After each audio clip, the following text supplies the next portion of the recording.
It's the afternoon of July 12th, 2010. I'm Michael Aron of NJN News here for the Thomas H. Kean archive of the Rutgers program on the governor.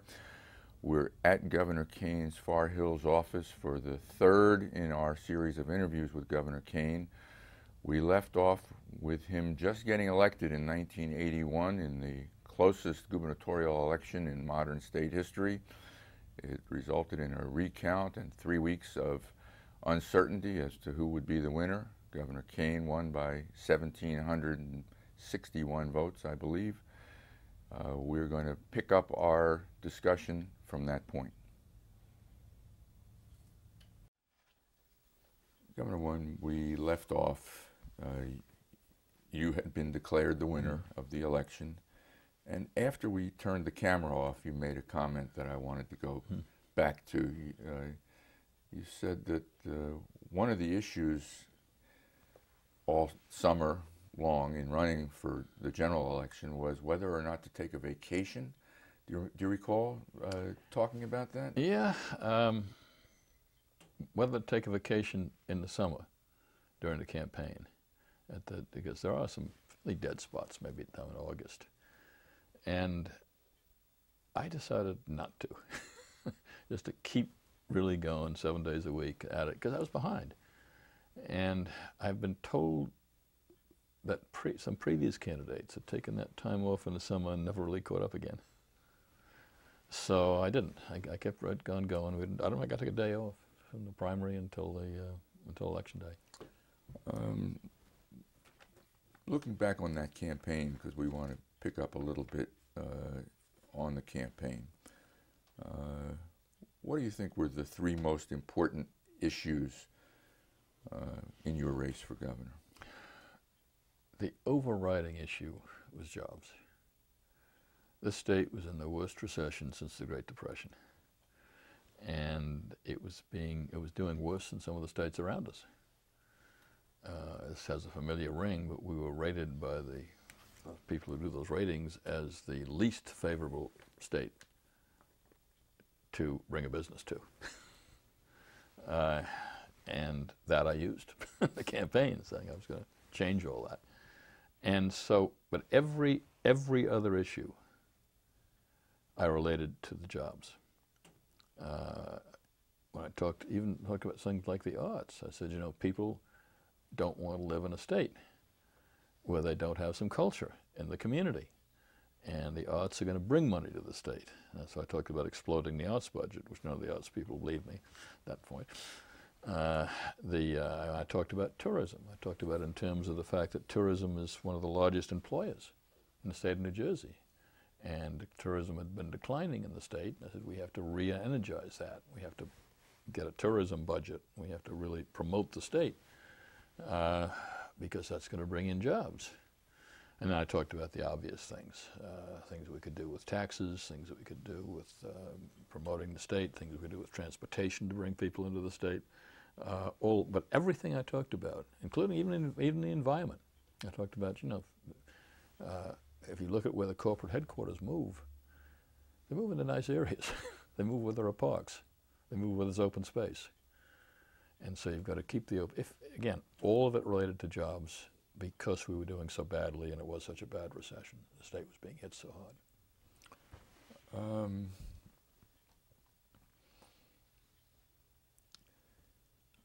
When we left off, you were slowly coming to grips with the idea that you actually were governor of the state of New Jersey, or soon to be. You described it as a gradual sinking in, correct? It was gradual. I mean, there were things, certain things stand out. I mean, the fact that election night, when I got home to the house at 3 o'clock in the morning or something, has been waiting for the returns, and it was so close, we didn't know who won at 3 o'clock in the morning. And there was a state policeman waiting for me at the house. And, you know, I sort of said, what are you doing here? And he said, well, I'm with you now until this thing is decided. Well, of course, they were with me for the next 8 years. But it was a little surprising, because we were, you know, to suddenly have state police move into your home is a little bit different too. We had 3 small children. wife come down. How old were your children at the time? I think my twins were early teens, and my daughter Alex, I think, was 5 or 6. And you lived in Livingston? We lived in Livingston. In the family home? Or? No. Well, in my home. Your home? We'd built the house. Oh. Yeah, we'd built a house, and there wasn't room for the state police, so they came and finally moved in. First, for a while, they just moved into the house, whether there was room or not, and then they brought in a trailer, and lived in the trailer from then on. But how many would live in the trailer?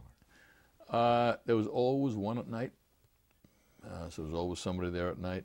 During the daytime, there'd usually be somebody who'd stay in the house or in the trailer, and then 2 usually would be traveling with me. Sometimes one ahead of me, sometimes one traveling with me, one at the next stop. How did you handle the uncertainty during that 3-week recount period, not knowing whether you were going to be governor? Oh, well, I'd been pessimistic about the whole thing anyway, because since no poll had shown I was going to win, I didn't think I was going to win. I was accepting that, so it wasn't as if I thought I was going to be governor, and all of a sudden it was very close. It was the opposite. I thought I wasn't going to be governor. All of a sudden it was very close. So it gave me a sense of optimism. And I was always ahead.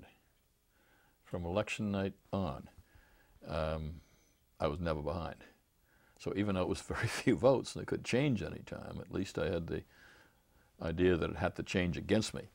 And what I found out later about recounts that I didn't know at the time was that you can have 10 or 15,000 votes change, but they change in an honest election in about the same proportion, so that generally the person who's ahead stays ahead, because the votes that change drop evenly on both sides. And that's what happened in this one. There were a lot of votes that changed, a lot of mistakes they found. They always do. But the mistakes were even on both sides. So when the final result was in, I gained a few votes. Did you start planning your administration before declaring victory? I started to think about it a lot, but in that kind of period, there were 2 of us out there who could be governor, and I didn't want to seem arrogant. I didn't want to seem that I was taking for granted that I was the next governor. So what I did very quietly. I didn't make any public announcements until the recount was over. And even then, it was a possibility, I guess, that Jim could have challenged the recount in court. He decided not to, but he could have. So even then, it wasn't a total certainty. But when the recount was over, I decided to go down to Trenton and say I was governor, because you couldn't get a cabinet. You couldn't do anything until people were assured that you were going to be the governor. So I drove down to Trenton, held a press conference, said I'm now the governor, and I'm going to start working as the governor. And I don't know if Jim liked it too much, but I had to do that because I'd been declared the winner on the recount, and we had to get going. There's very little time anyway between the time you're elected and the time you take office in New Jersey, and I'd lost 3 weeks, which is a lot. Do you recall any exchange with Jim Florio, either at the end or? Oh, I think Jim called me, as I remember, a very gracious call. Just said, I'm not going to challenge. That's it. Yeah, it was a tough campaign. It was a hard-fought campaign, and Jim's a fighter. He's an ex-boxer. He's not an easy guy to run against. And we'd had a number of debates, and some of them hadn't been that pleasant, frankly. I had one down in his area where people came out and booed me. And jeered every time I said something. That was 29 years ago. Yeah. How have your relations with Jim Florio been in the 29 years since then?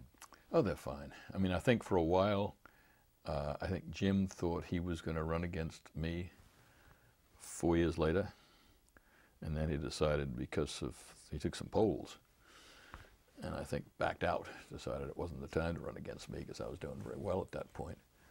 And then I think he thought I was going to run against him because, a governor, after you take a term off, a governor can run for re-election.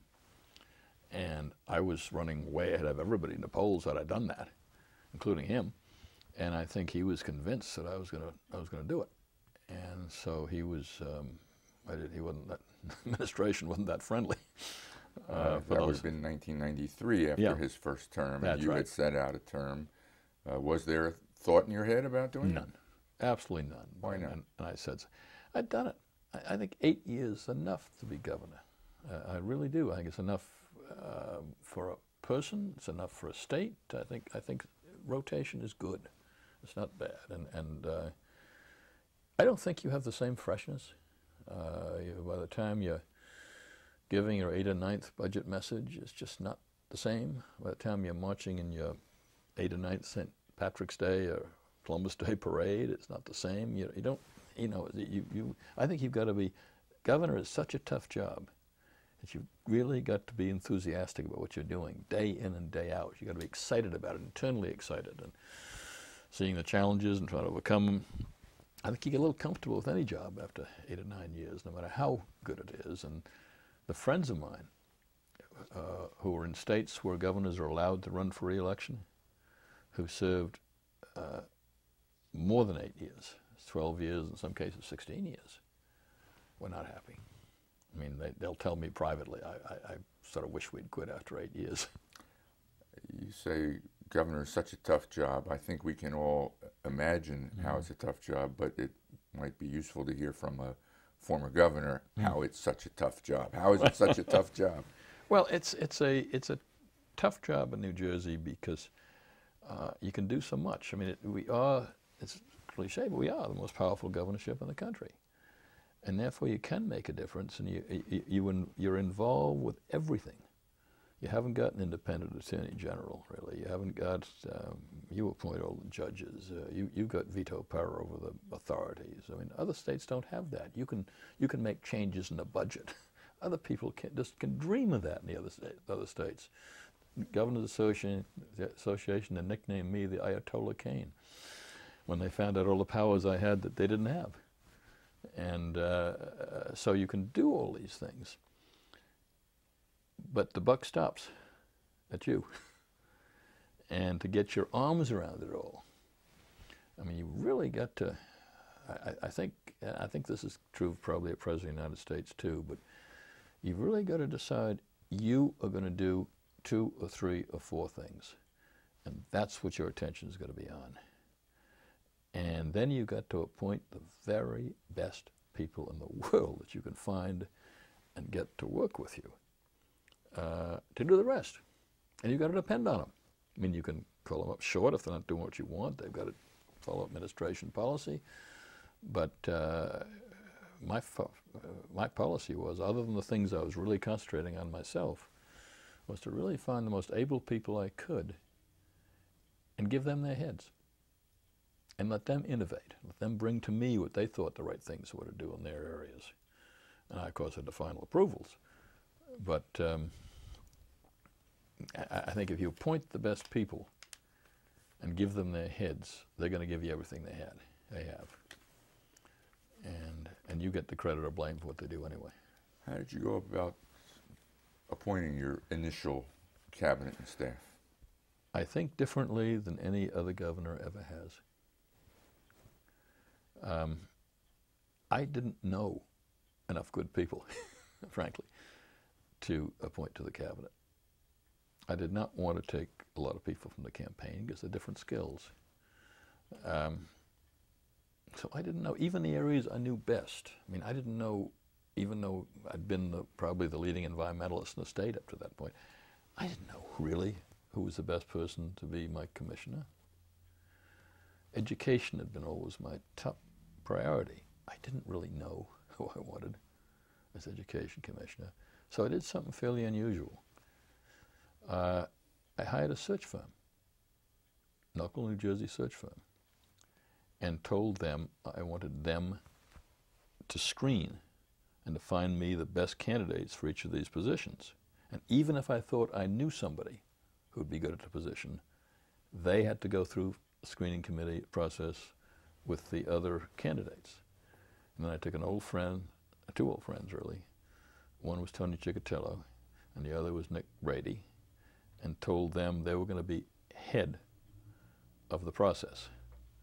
So when they found a candidate, they would they managed the process, and they would bring me the last 2 or 3 candidates for each position. And in some cases, it took a lot of interviewing. I mean, I didn't have my whole cabinet in place. Part of this was a confirmation process. But I think my last cabinet member was John Sheridan at Transportation. I think I finished March, I think. So it was a difficult process. But in each case, and it ended up, you took a great risk. Over half the cabinet were people I'd never met before until I interviewed them. But they were some of my very best people. Like whom? Ken Biedermann. Treasurer. I had an incredible resume for the job. But I'd never met Ken Biedermann. He was from out of state. Yeah, he was a Democrat, among other things. His wife, I later found out, was a Democratic county committee person, which didn't sit well with the Republicans. But the Bob Huey. I'd never met Bob Huey before. Saul Cooperman, education. I'd never met Saul Cooperman before. They all came through the search process. People I knew well, like Mike Horn, would have to go through the search process, even though I thought they were probably qualified for the position. Heather Gluck, the same way. I had her in lottery, but she had to go through the same process as everybody else. Mike Horn was at banking and insurance, is that true? He was at banking, yeah. And he had a good background for that. Banking was separate from insurance in those days? Yeah. Banking was separate from insurance. Ken Marin ended up in insurance. And Ken I knew, but because he's from Livingston, but Ken had to go through this. They all had to go through the same search process. And I say over 50% of them I'd never ever met before, including the most important members of the cabinet. You're thought of as having had a pretty good record with your cabinet over the years, and also with letting them have fairly free rein compared to what came after you. I think you've already said that you believe in letting people have their heads, and it redounds to your benefit. Exactly. If you have confidence in them. I mean, you've got to, if you pick somebody for only political grounds, and you put them over there in a cabinet position, you can't give them their heads, because they'll embarrass you. But if you don't pick on solely political grounds, and you pick people you have full confidence in, then why not let them have their heads? And they'd come in, they worked with my counsel's office on legislation. They'd work with members of the front office, in a sense. I had very good people there too, and you know, the team it took a while because they didn't know each other, they didn't know me, and so it didn't happen right away. The first year was very difficult. A combination of new people and a terrible recession, but it gradually started to meld. They started to work together as a team, and the thing worked. But I've told gubernatorial candidates and new governors that, well, to do some of that, but nobody's taken me up on it yet. It's a risk. I mean, it's a risk to have half your cabinet people you never met before. It's a real risk. But then you've got to have total confidence in the search process. So when Nick Brady came and told me, this is really somebody, some people I had one interview with, or less, and I knew my economic development commissioner, Borden Putnam. I never would have met Borden, but he was number 2, I think, in American Sentiment, and decided the CEO was the same age, and so he'd probably never be. And he said, I want to give something back. So I had somebody in that position who knew all the CEOs in the state and outside of the state, and traveled with them. So when we were trying to attract people into New Jersey, he could call these CEOs on a first-name basis. Nobody else in any state had something like Borden. He was incredible. I talked to him 10 minutes, offered him the job. Other people I had long interviews with. I talked to Bob Huey 2, 3 times because I knew he was a good man. I didn't know whether he and I agreed on all the issues and whether or not he'd really be supportive, because things like the Pineland was going on. I was a great advocate of the Pinelands. There was a whole group there that wanted to destroy the Pinelands, led by the legislature. People like Steve Persky and Bill Gormley had the votes to end the Pinelands, and thought that I was going to go along with it for some reason. And so I had to fight that off. And I wanted to make sure and the federal government wanted to do it too. James Watt, right? They all wanted to get rid of the Pinelands. and they'd only gotten through. They didn't want to get rid of the lands. They wanted to get rid of the protection that Yes, Brendan Byrne yeah, had that's right. They put wanted around to put the whole thing back the way it was, and it was supported. allowing development. Yeah, it was totally supported by South Jersey and a number of people in North Jersey, and they had. They said they thought they might even have. Steve Persky said to me, I think if you do this, we might even have votes for an override. I said, okay, try it. So they Did you have an adversarial relationship with these people, Persky, Gormley? No, they were good friends. But on this issue, they really believed it was the wrong thing. They really believed it was hurting the farmers badly, the cranberry growers, that people from the north were telling people how they could live their lives in the South. It became a North-South thing. And there wasn't anybody in South Jersey who was for it. None. It was and the congressman, Bill Hughes, Ed Forsyth, they called me up, said, you've got to get rid of this thing, and we'll support you on the federal level. And they were cutting funds for it, and they had James Watt pointing somebody now to I get think rid of a it. piece of the Pinelands is the Forsyth National Wildlife Refuge. Yeah. Oh, it's a wonderful thing. It always was a wonderful thing. And Brendan Byrne, God bless him for doing it. But they thought when he went out of office, they thought they had it killed. Did he lobby you as governor, as him as an ex-governor, to protect his legacy? He didn't have to. He didn't have to. I mean, I was always for the Pinelands, and I was for it when he did it. I was for it when I was elected. Said I was, like a lot of things I said in the campaign, nobody paid any attention, and they don't sometimes. I think that's just politics. I said things like I was going to explode the arts budget or the tourism budget or the. Did you do those things? Oh yes, I tried to do everything I said I'd do. But I mean, I remember talking to some sort of a tourism council or something they had during the campaign, and I said, you've got a minuscule budget. I said, you should be doing television ads. You should be doing this. And they looked at me and sort of yawned, and I thought, well, I'm not excited. They just didn't believe me. I said, this is what people say in a campaign to people who both said trying to get. And happened again and again. And this is, I guess people are so, even then and still today, more so, are so disillusioned with people in politics. I remember going down to campaign in South Jersey, and there was when I got elected, there were a lot of highways to nowhere. Pieces of them had built, others hadn't. I mean, 278 hadn't been finished, had a big gap. 287 hadn't been finished, there was a big gap in 287. Big issue in South Jersey is Route 55. So I looked at it and thought, well, for economic development down here, we got to do Route 55. We'll find a way to do it. So the people from South Jersey said, you go down and say that, it's a home run, because they all wanted the thing. Every governor's promised it, nobody's ever done it. And so I went down and get a big sort of climax of my speech was, and if I'm elected, I will finish Route 55.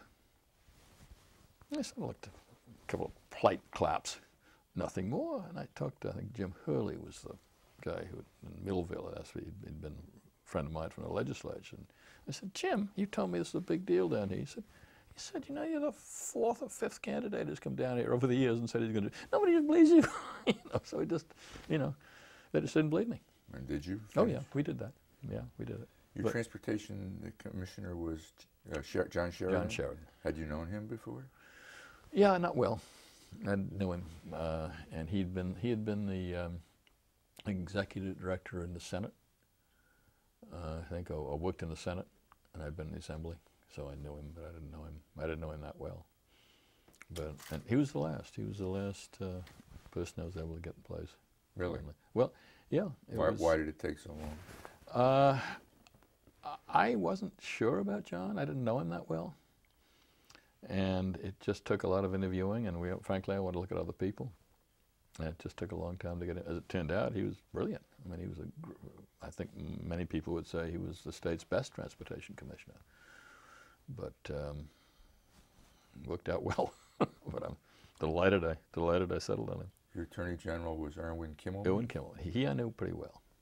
From Essex County we've politics? both been in Essex County for a long, long time, and I knew what I wanted to do. And I thought he was a brilliant lawyer and had a good reputation in the county. And his father-in-law had been a friend of my father's. Who was his father? A fellow called Scotty McDonald, who was head of one of the largest unions in the state. but not. I had long retired by the time I ran for office, so that wasn't any help. But he was a good friend of my father's, an immigrant from Scotland who became head of. It was all the waiters and waitresses, that union. So if you went into a restaurant and they found out you were a friend of Scotty's, you know, it was better than giving them $100 tips. Everybody just fell all over you.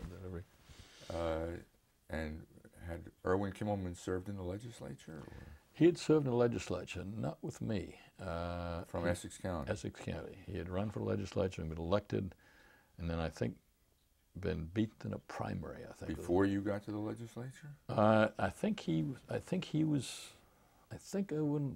yes, he was, because his aide had been an old friend of mine, Phil Kaltenbacher. And Phil Kaltenbacher had been Irwin's legislative aide when he was in the legislature. And Phil Kaltenbacher became your running mate for yes, the Assembly for a number of 70s. years. And very close friend. Still is a very close friend, yeah. And you made him state Republican chairman That's at right. one point during That's one right. of your terms. I don't remember which during one. a campaign. The first? Yeah. He was your first state chairman? Yeah, before I even got elected. I mean, he was, when you're nominated, you take over the party. Ah, right. And you have, I wanted a state chairman who I could totally depend on. I didn't want, because sometimes in a campaign, you know, you're going one direction, you look behind you and the party's doing something else. You know, I didn't want that. I wanted somebody, the most important thing to me was that the people I cared about had control of that party during that campaign. How long did Kaltenbacher serve, do you recall? As state party chair? I think he served a year or two, and then I appointed him to the Port Authority. And he became chairman of the Port Authority. And who succeeded him, do you recall? As chairman? Yeah. He served quite a while as my chairman. I'm trying to remember who. I remember Frank Holman? No, he was never in the Port Authority. No. Who succeeded Kaltenbacher? As state chairman.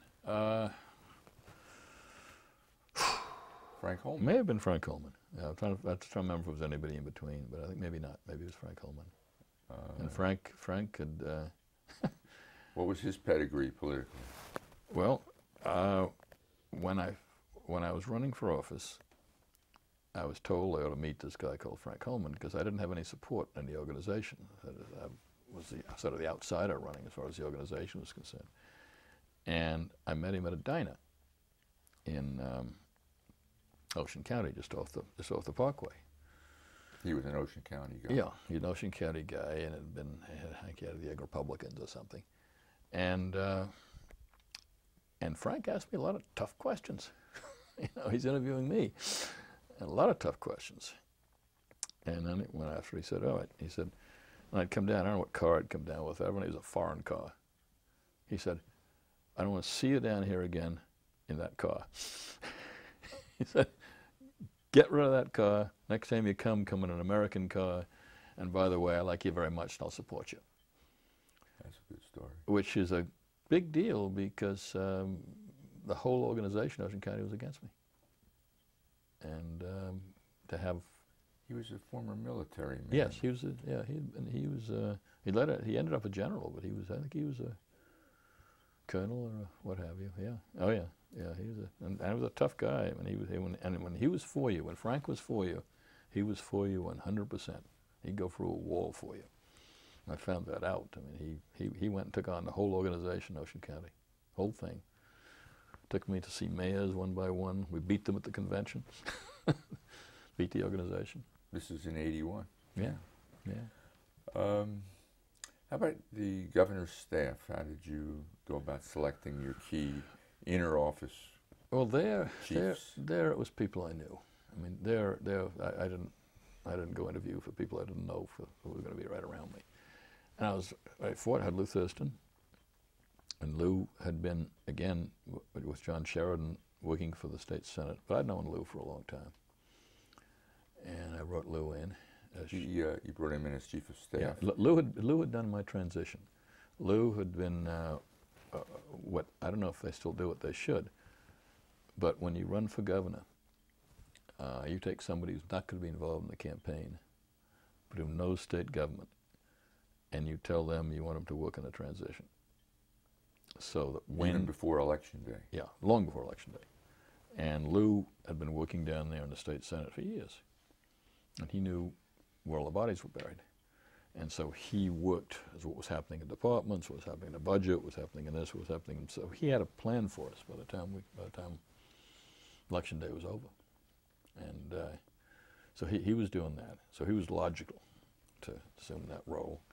Kerry Edwards had first run for office, only to support me, because I needed a ticket to run against the organization in Bergen County. I think he told us that story for this set of interviews. Yeah, and he and I had served together in the legislature, and I had tremendous respect for Kerry, and wanted Kerry there. Gary Stein. Kerry was your chief counsel. Chief counsel. Yeah, Gary Stein. Yeah, Gary Stein and I had met in the Army, way back, and we used to sit around the Army while we were doing KP or whatever else we were doing, talking about stuff, and became good friends. And then we kept in touch. And Gary worked for a while on Wall Street. I worked for a while on Wall Street. And we kept in touch over the years. And then when I declared for governor, Gary suddenly popped up. I'd heard from Gary in a couple of years, popped up, called me on the phone, said, anything you want. And so he had worked for me. In the campaign? Yeah, in the campaign, although he wasn't, everybody worked for me in the campaign to take on their organization, so it was not easy. What county was he from? Bergen County. He took on the Bergen County organization. And he became head of policy and planning. Because I wanted somebody who would be able to think a couple of years ahead and always keep us ahead of the ball rather than behind it.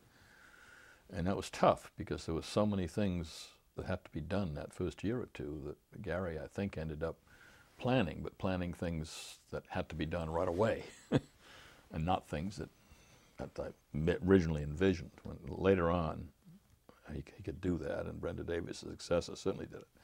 But at the beginning, we really had to get our hands around things. I mean, we had judges who were threatening to close prisons and let the prisoners out in the street, basically. What was wrong in the prisons? Overcrowded.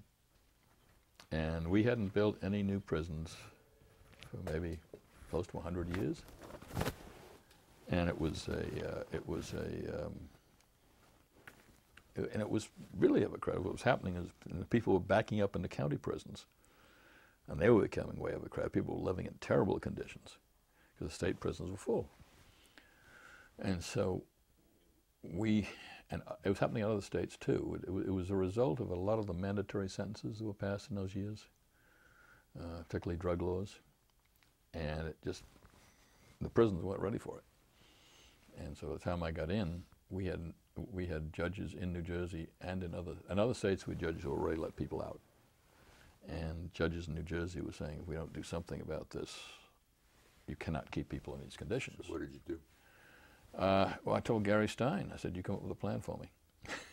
And Gary did. And we ended up building 2 maximum security prisons, one in Camden and one in Newark, because the best minds in the area of criminal justice told us that you should have the prison in the same community as close as you can where these people are coming from, because you're going to rehabilitate them. They've got to be close to their families and close to their communities. And you can't have, people commuting into the suburbs to go to see families in prison. They won't do it. And so we built one in Newark and one in Camden. And then immediately we put up a lot of what I consider temporary prisons, but I think they're still going in Cumberland County, and a lot of modular units where we were able to take the overflow immediately because we were able to put them up very fast. And Gary came up, with the plan, and we implemented it. The one in Camden, Northern State, was shut down. Yes. Within the past 12 to 18 months. Yeah. People were upset that it was occupying waterfront property right across from the Philadelphia skyline. In retrospect, was it placed poorly, do you think, or did it serve its purpose for its time? It was placed there at the request of the city of Camden because they had no jobs. They looked at the time as a job project, both in terms of construction and in terms of the people that would be hired, because we have a thing with Camden, they're going to hire people from Camden to man the prisons. And so it was the right thing to do, because it did. At that point, we had nothing else going for Camden, nothing. And that was a primary job creator. And I was supported by the mayor and by everybody in Camden as for that location. But I understand now, hopefully Camden has progressed. And now they have other... They have other things, Yeah. including a Thomas H. Kean aquarium. Is your name still on that? No, they took it off. Well, They sold it. I think they privatized it. Yeah. But that was... Did you launch that project, the aquarium? Yeah, we had this goes into second term almost, but I tried to make a real project of the cities, and had a project for every major city. And I'd try to have a project that was unique, that was fit into that city,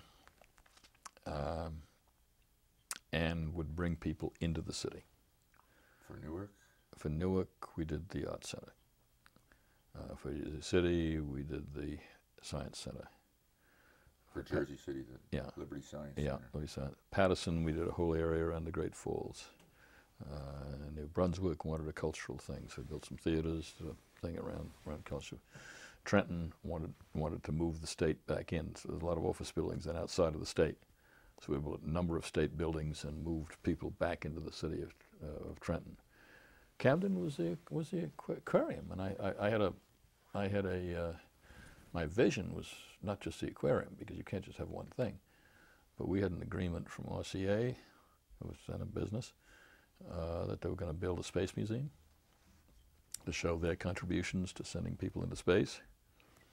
I had Campbell's Soup going to build a museum for some tourists and some historic things they had. They're going to do something about Walt Whitman's home. We had a whole series of projects. Unfortunately, Campbell's Soup, the guy who made the deal, died, Aron, and the new guy said, we don't want to do it. RCA got sold to GE, and GE said, no, we're not going to keep that commitment. And so it sort of, everything with the aquarium sort of fell apart on me.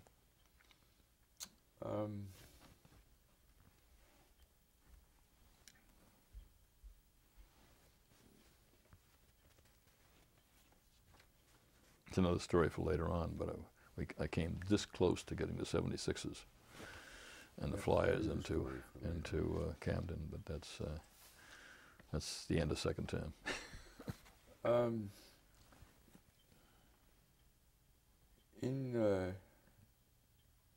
From a press perspective, looking back on your cabinet, the one who was controversial was Kimmelman. Do you remember why? I do remember Kimmelman got controversial, and I think my memory is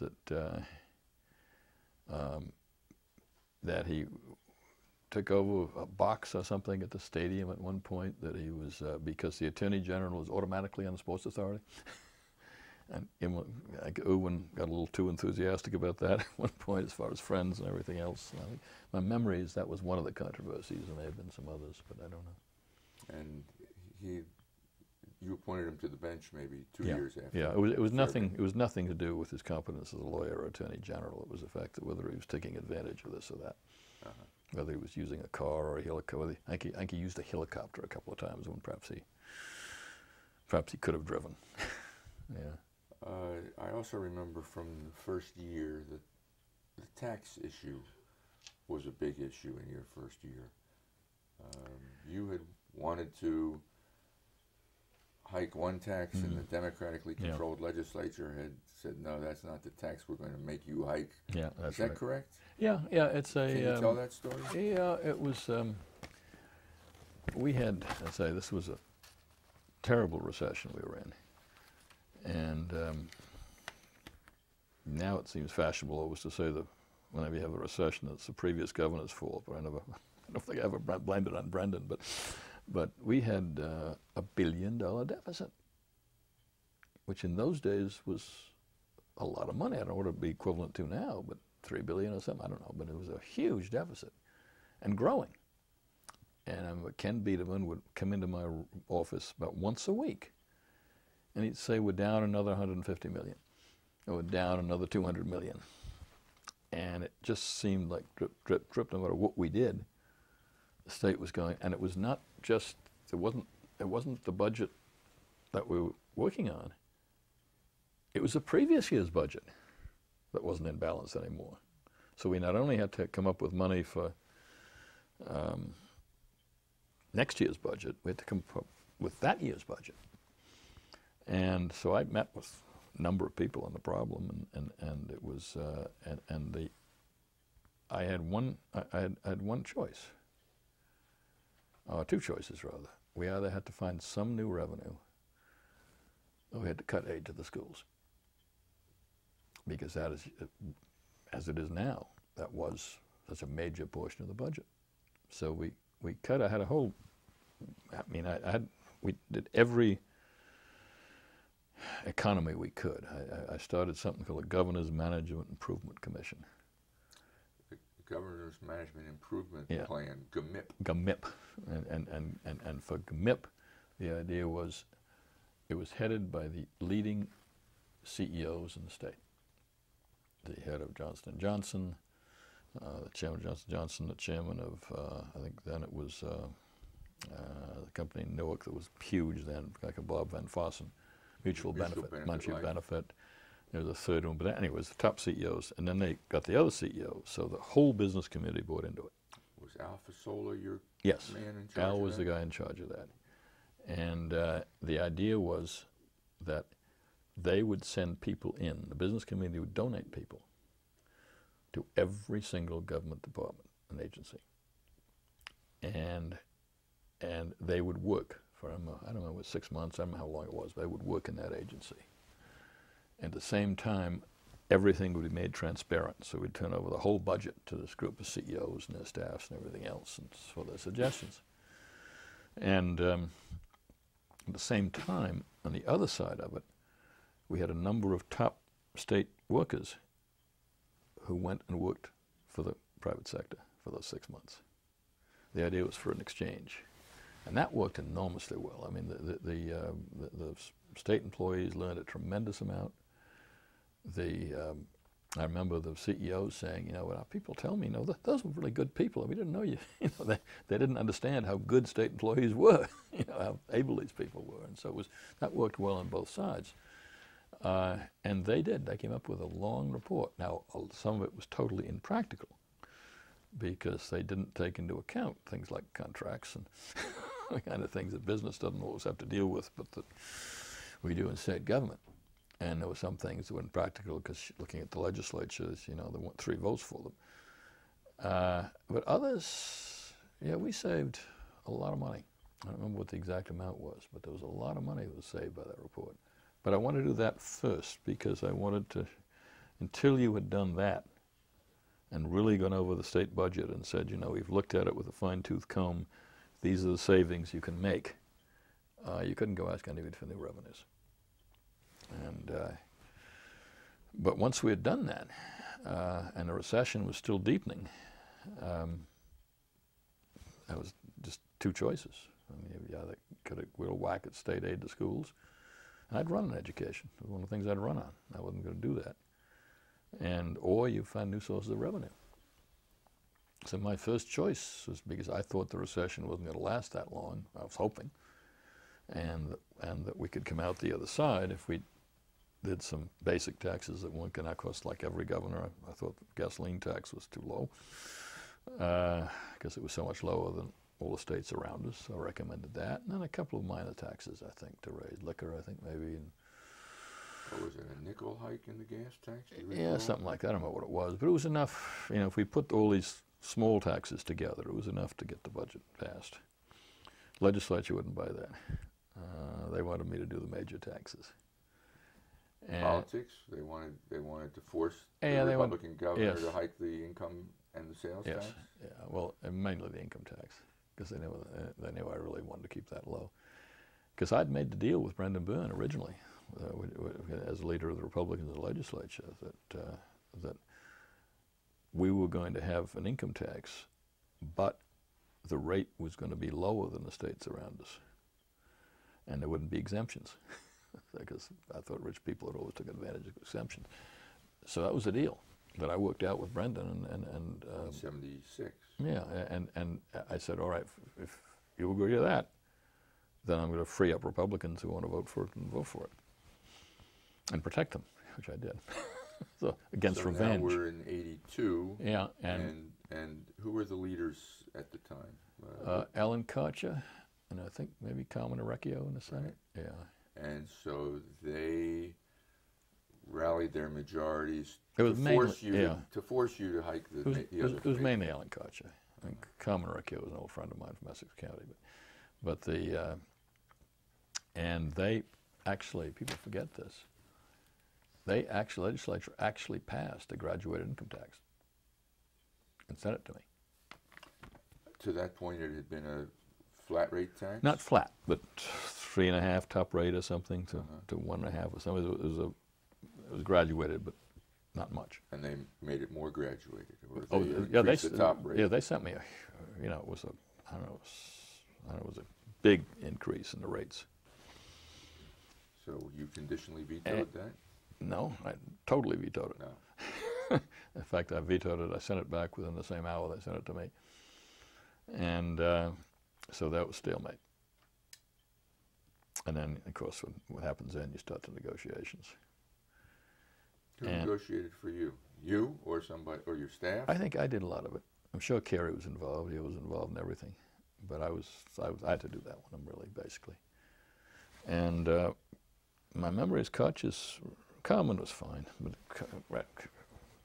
you couldn't do anything without an income tax increase, as far as Alan was involved. Was that ideology? Was that politics?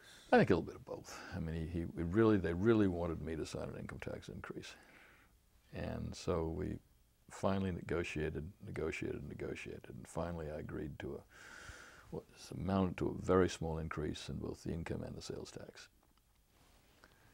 And so I said I'd sign it, but I didn't like it. And it wasn't what I would have done. And I said I was going to say that publicly. So when they sent me the bill, I signed it.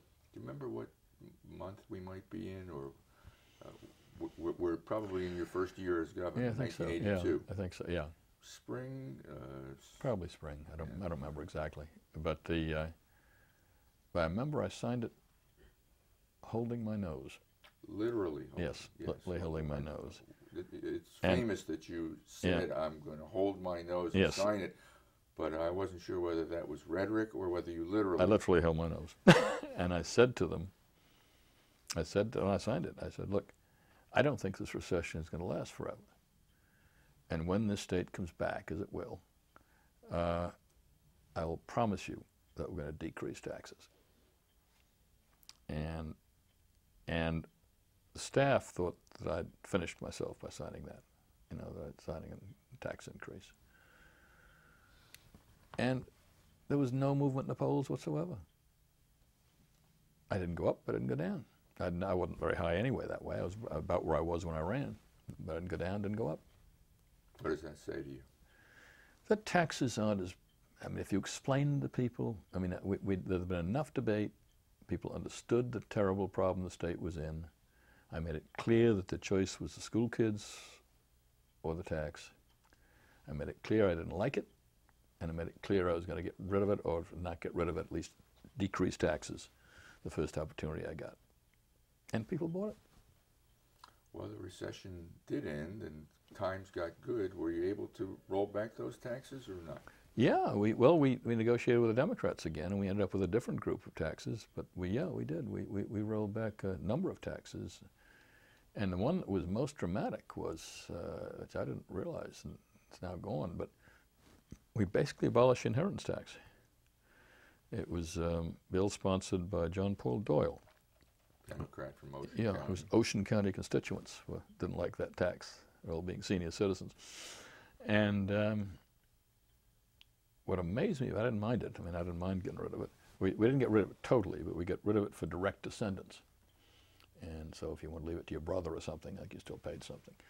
But the interesting thing to me was that there was a flood of people who came in here. when we did that. A lot of them from Connecticut. And I met some of them, and they said to me, our accountants told us to come here. Because they didn't care whether they lived in New Jersey, Connecticut, but for their families. And now you understand why Florida does so well. I mean, people's accountants tell them to go where they're going to save some money.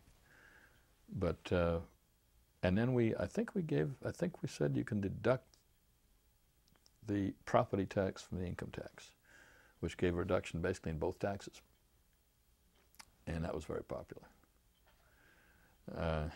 But, so I kept my promise, basically, to as soon as the money, because the money, you know, that's what was amazing to me. We had close to, I think it was $1 billion deficit. Within about 14 months, we had close to $1 billion surplus. The economy turned. Yeah, it turned that year. fast, and I think partly because of the tax decreases, I believe, and maybe some other things we were doing to promote business, we did much better than any other northeastern state. So over the next number of years, we created 750,000 new jobs in the state, and no other state came close to doing that.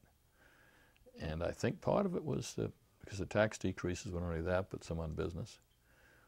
We had under Board and Putnam a tremendous scheme really to try and get businesses to come in here.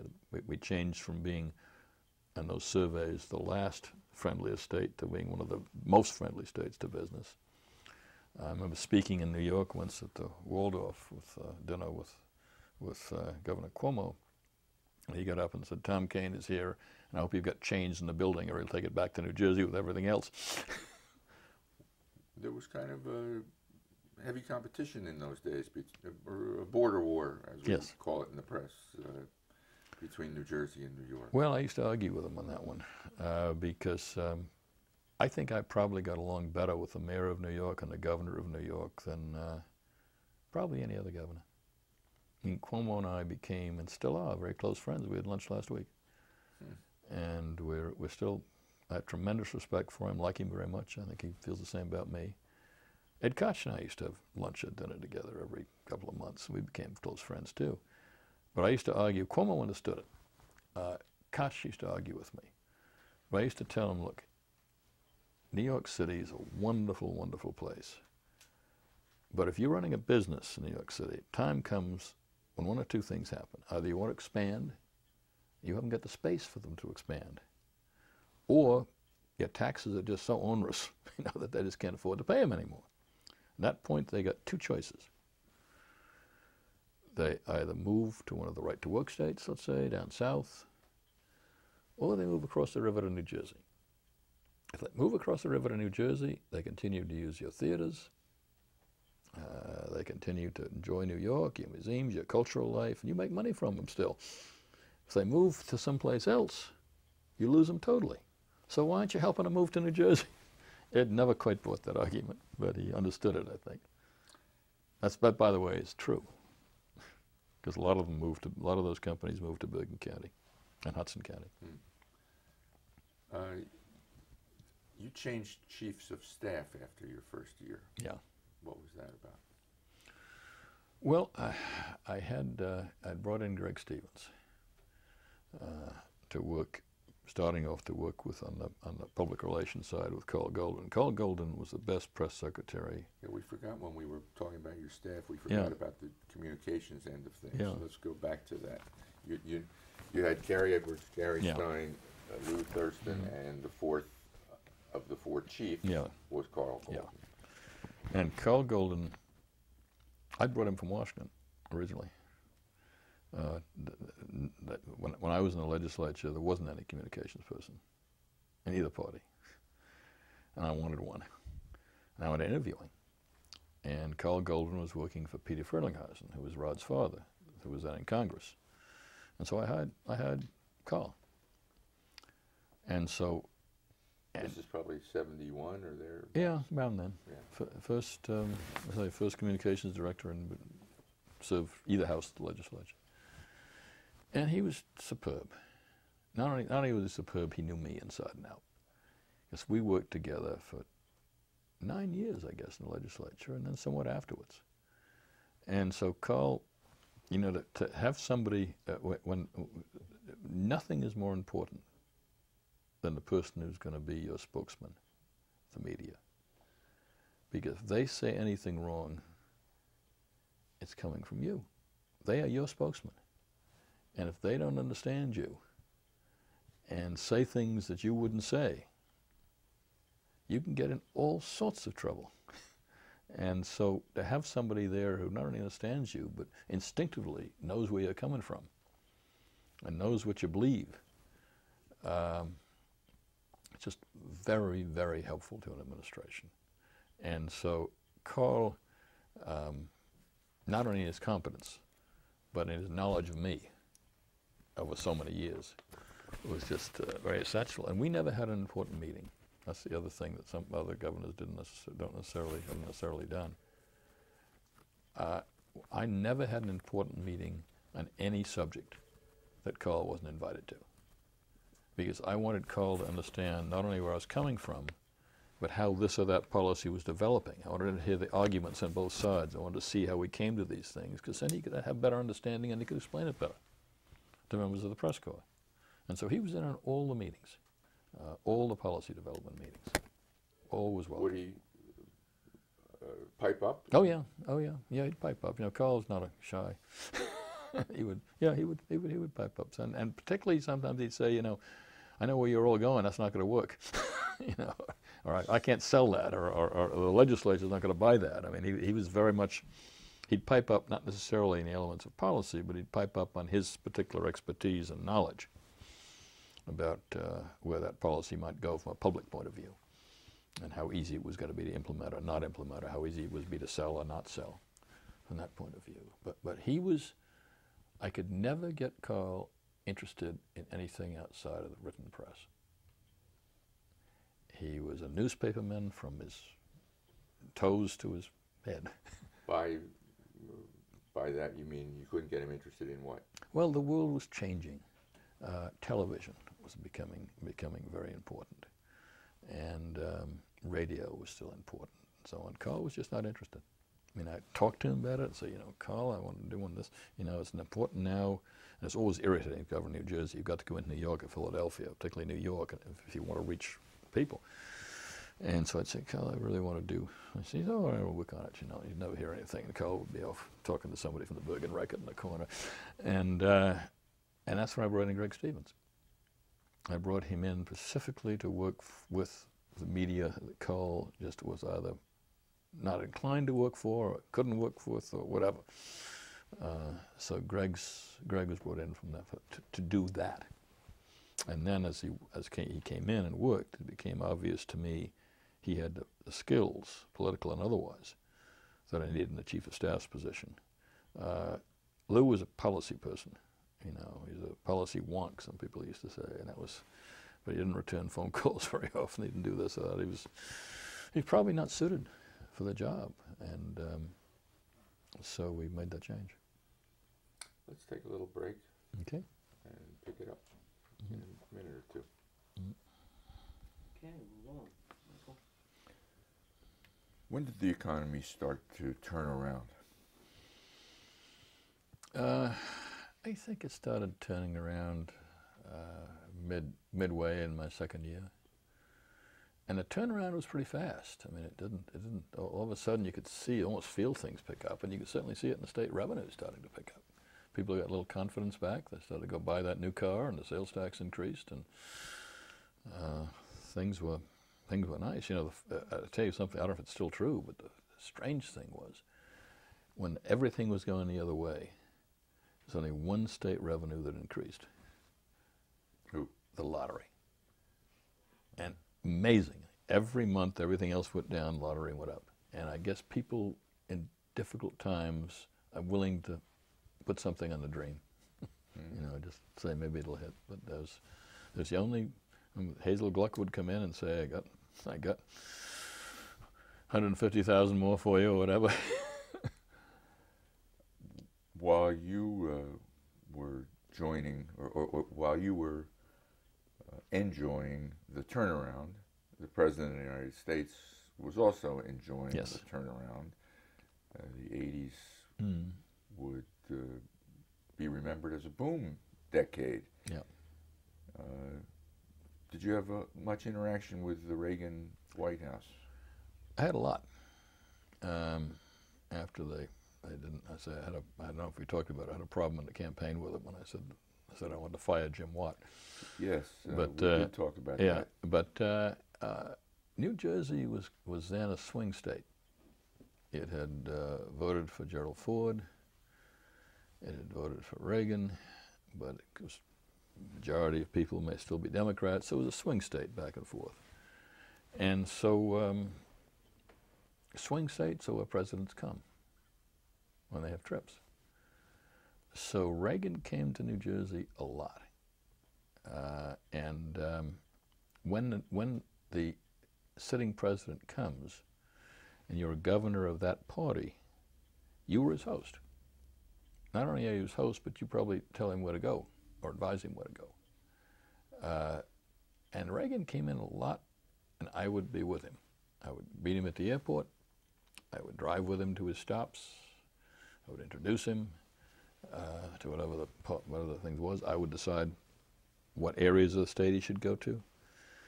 And in the process, I got to know him very well, and spent a lot of time with him. And he called me his favorite governor, publicly. Yeah. When? This was toward the end of his term, I think. Why? Yeah. He was talking about education, and he had both he and Bush had both in State of the Nation addresses had both singled out what I was doing in New Jersey for commendation, and the press asked him about it. He said, "Matter of fact, he's my favorite governor." I thought, "Whoa, that's sort of nice to hear." What did you think of him? I liked him enormously. He was I always thought he was a genuinely good human being. I mean, you could be with him, and he would take you into a place that he liked, particularly in a city, let's say. Somebody was doing good works. He would call an aide, and he'd come with his checkbook, and he'd write a check for the charity or whatever that we were visiting. And then he'd call me on the phone, and he'd say, "You know, they never cashed that check." So I'd call up, and they framed it. I mean, he was, but he was enormously thoughtful, enormously generous, loved children. If there was a child around, loved it. He was much brighter than anybody gave him credit for. I mean, he really was, the issues he cared about, he was really on top of. And he had a feel for the presidency. I remember once, I was actually, we were driving from Newark Airport. This was in his campaign for re-election, from Newark Airport to an appearance in Hoboken. And we were, on one side of me was the president. The other side of me was Frank Sinatra. And there who was an old friend of Reagan's who was coming to campaign for him. And we were driving down Bergen Line Avenue. And the people were such, the presidential limousine almost couldn't get through. Because I don't know if they're coming Reagan or Sinatra or both. Certainly won't come to see me. But anyway, Reagan turned to me and he said, "You know the most terrible thing right now with the presidency?" And I said, "What?" He said, "You know, all these people have come out to see me.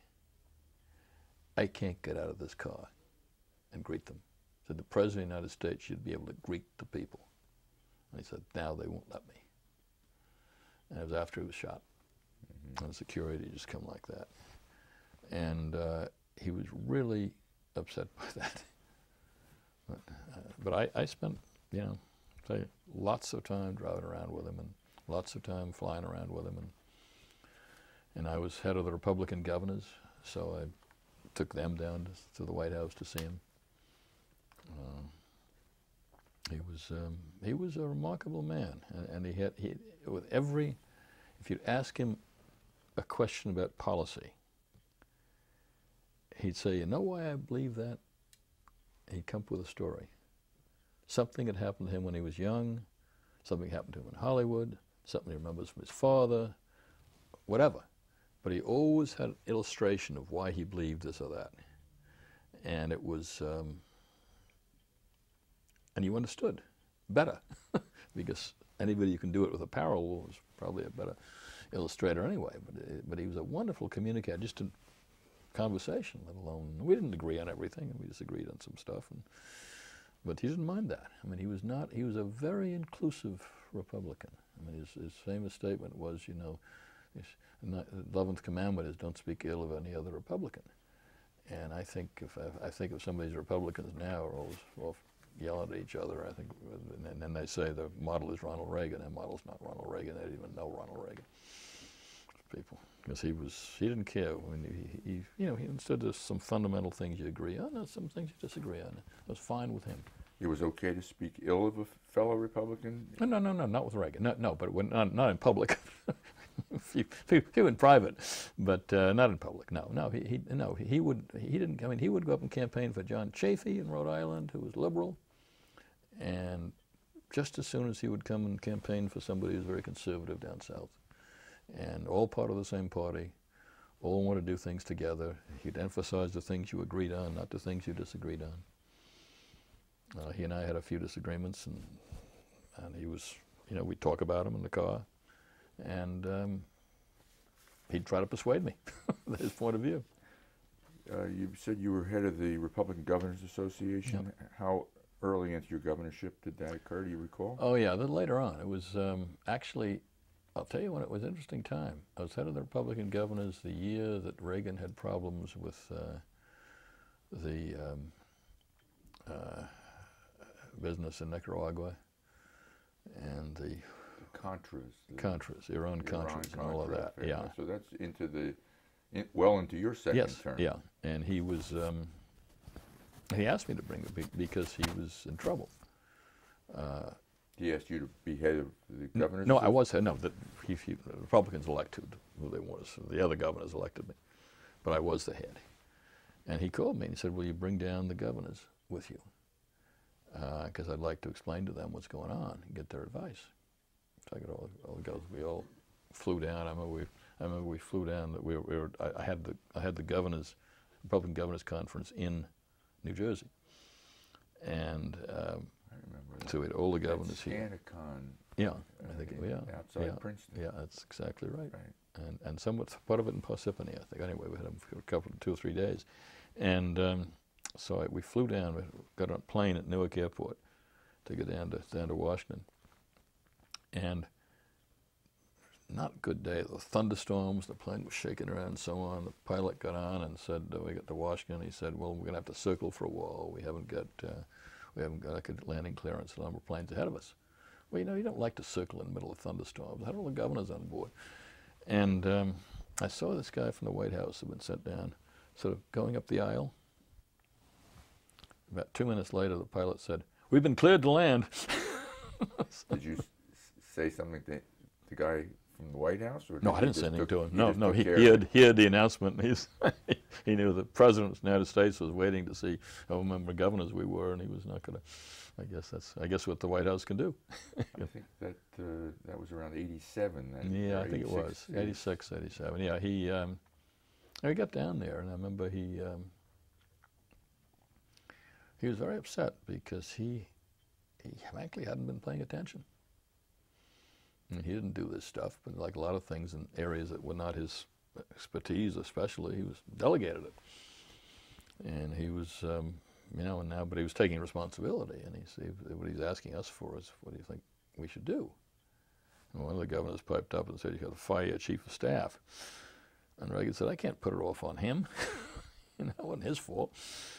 And he eventually did fire him. Don Regan? Yeah. But should have fired him anyway, I said to him. I said there are other reasons. Because he wasn't a good chief of staff. What he was doing is he was shielding the president from information the president ought to have, not only in this subject but other subjects. And I'd heard that from a number of people in the White House. They couldn't get to Reagan when he became chief of staff. Whereas when he had Jim Baker in there, Jim Baker would bring everybody who really wanted to see the president. It was important to get to see the president. Reagan would say no. Reagan would say no. No, you can't talk to me. I don't want you bothering the president. Talk to me. And that's no president just sort of somebody around him like that, any more than the governor should. I mean, you've got to be open to the people you need to see. And so I wanted him out anyway, for those reasons. But he was... How about the National Governors Association? Did you go to all the meetings? Yes. Yeah, I thought it was a very useful organization. And the nice thing about it was that you were not... we were not competitors with other governors. It's not like senators or congressmen. You have nothing to lose by another governor being a success, no matter what party they belong to. So my closest friends, I think, on the Governors Association were Democrats. Who? Bill Clinton, Mike Dukakis, Lamar Alexander, but he was a Republican. Jim Hunt of North Carolina is still a very close friend to this day. We see each other all the time. Dick Riley, who became the education commissioner under Clinton, a very close friend. And we'd work together. I remember when Dukakis called me, and we just devised the Transportation Trust Fund, which is brand new. And I mean, nobody had ever come up with a concept like that before. First term or second term? First term. And the idea was, you know, to use the funds, roll over the money and use it, and from the gas tax, and keep it a revolving fund, but meant you could spend a lot more today than you could just pay as you go. But it was funded, because it was funded against the gasoline tax receipts. So Mike Dukakis calls me. He says, I understand you've got a brilliant idea down there, and tell me about it. So I said, I'll send you the whole back. And I said, I gave you the people. I said, you can talk to John Sheridan, you can talk to anybody you want to tell your people, talk to our people, and get the full details. So about 2 weeks later, I get this call back from him. You know, I just loved that idea. And I said, great. And he said, would it be all right if I called it the Dukakis program in Massachusetts? I said, of course. You know, what did I care what he called it in Massachusetts?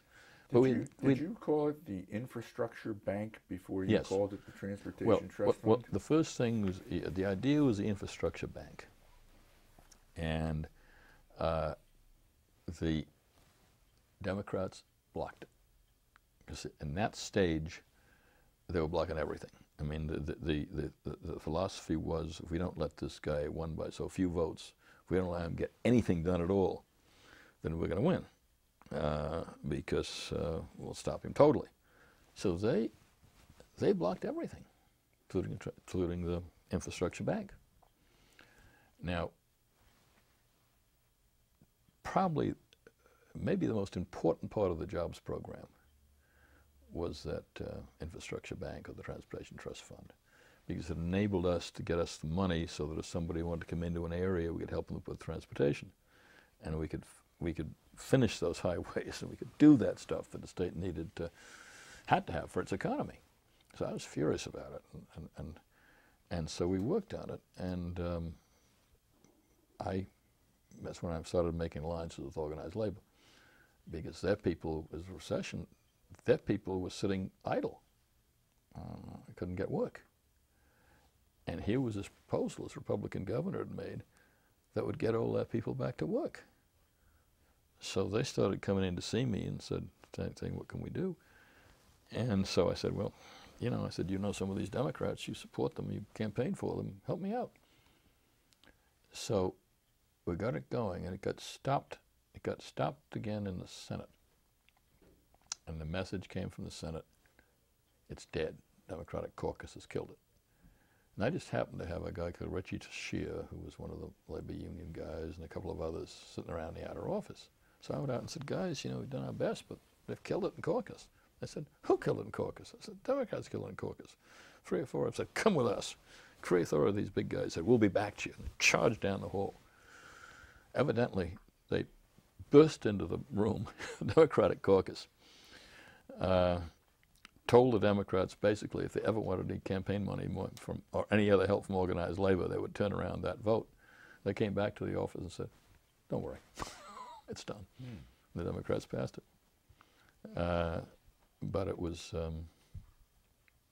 due to the alliances I made with organized labor. basically, because business was for it, but everybody knew business was. Then I was influential if anybody's labor unions are when they get going. No? Labor is more powerful than business? Oh, yeah. Because of the legislators involved. I mean, business tries to work with both parties. And they, I don't think they're very successful usually in things they really want. Sometimes they get them and everybody wants them. But labor becomes, they don't try to work with both parties. I mean, they really work with the Democratic Party. And they supply the key workers and often the key support that Democrats need to get elected. And so when they really want to do something, they have, maybe it's only 10 or 11 legislators, but those 10 or 11 legislators depend on them totally. That's who elects them. And so when organized labor says no, they go no. Let's try to walk through. And by the way, I've run without labor support, I've run with labor support. And it is so much pleasanter to run with labor support.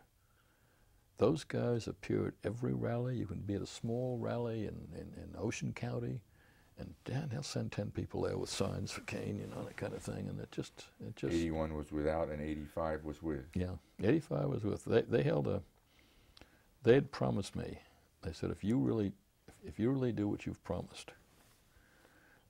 They had a rally, I think, against Brendan Byrne, where they had brought a whole, Charlie Marciani brought a whole thing down to Trenton to demand jobs. And they filled the square down. That was one of the largest rallies they'd had up to that point, against Brendan, I think, in his last year or so. And they said, we're going to have a rally for you if you do what you promise. So when I ran for re-election, I said, you've done what you promised.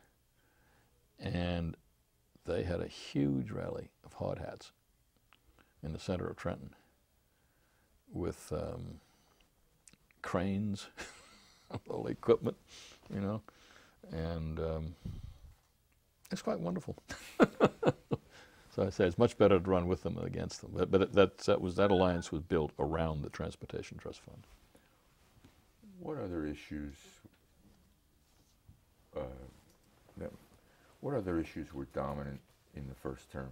Or what challenges did you face in the first term that you can recall all these years later? Well, prisons were, as I mentioned that. We had to get those prisons built, or we would have had people released on the street. Some very difficult ones. The most difficult one for me probably was the death penalty. Tell us about that. To me, it's just one of those troubling issues, because I used to run a camp for troubled kids when I was younger. And a lot of them were people who had been in jail for short periods, one time or other in their lives, and certainly knew a lot of the neighborhoods who had been. And the knowledge and the cynicism of people at that age was really, to me, extraordinary at times. I mean, they would explain to me, if you robbed a store, that you were better off if you shot the owner, if he was the only one there. But you always had to get the young kid to do the shooting, because they'd never been in prison for more than a year and a half, if they were below whatever the age was. And the only way you could get caught is if somebody identified you. If you shot the guy, he couldn't identify you. And if you got caught, the only chance you were taking was that this kid was 15 years old, or would spend. So they were down to that kind of calculation. And I remember asking them once, what about the death penalty? God, if the death penalty, we wouldn't take that chance. We wouldn't do it. And I sort of got convinced that there were some lives it would save. Not a lot, but some. There were few of those store owners who wouldn't be shot, who might have been otherwise. But I didn't like it. Never liked it. Just perfectly happy now that it's repealed, because it never was practiced in New Jersey anyway. And my idea... Are you glad it was never practiced in New Yes, Jersey? oh yes. I wanted as a deterrent, nothing else. And we wrote it in such a way it was very hard to implement. But I remember agonizing over that one. He sent me the bill. That was your first year too. I Yeah. recall 1982. In the early to mid 70s, the U.S. Supreme Court had invalidated all state death penalties. Every Yep. state had to Yep. reconstitute its death Yep. penalty. John Russo was the author of the Yes, bill in that's the right. state Senate, a Democrat who had lost his father in a Yep. murder, Yep. and the legislature passed it. I assume you ran, Almost unanimously. and I assume in your campaign you I declared yourself said I for would it. support it, and but it was So just they brought it to your desk yeah. pretty early on in your Yeah. governorship. They wanted to, and they wanted me to go out and do what you do with major bills, which is do a big public signing. I wouldn't do it. I signed it very quietly one night in the office. That little statement, I'd signed it, and that was it. Never comfortable with it. Never, ever comfortable with it. But hoping that it was some sort of a deterrent, and maybe there was some lives somewhere. Maybe some people are alive today because I signed it. I don't know. I don't know if that's true or not. You're like Reagan. You're explaining a policy based on a story. Well, that's what you. I think who you've been determines what kind of governor you are, and people don't understand that still. I mean, if anybody had wanted to know what I was going to care about as governor, they'd have looked at the fact that I was a teacher, that I've been chairman of the Education Committee in the Assembly, that I worked on a number of education policies, and that was going to be what I was about. Or they could have looked at the fact that I wrote, I think, every single major environmental bill when I was in the legislature. Every one. And that I was committed totally to that subject. And so if anybody wanted to figure what kind of a governor he's going to be, what's he going to really spend his time on, they could have looked at what I'd done in the legislature, what I'd done with my life, the fact that I was a committed environmentalist, the fact I was a teacher and an educator, and that I taught in school and college, and could have figured out, you know, those are two subjects which he's going to be. They never did. They never, I mean, I talked about them in the campaign, but I don't think anybody figured I was going to spend as much time as I did on those two subjects. We used to talk about the 3 E's when you were governor, the economy, education, and the environment. Yeah, that's right. Okay.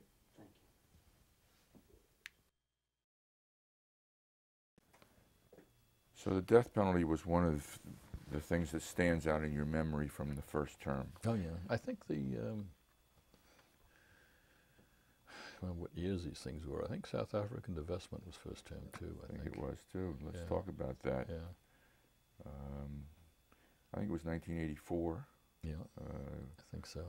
There are a and number of Willie Brown was an assemblyman from Newark who sponsored it in the legislature. That's right. Did it originate with him or with the governor's office? With him. With him. Yeah. But it was quite, I wouldn't say radical, but it was quite progressive for its time. Nobody else in the country had done it.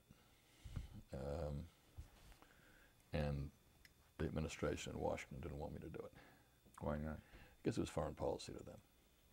It was, you know, it was a governor got his nose into some place where it should be left to the State Department.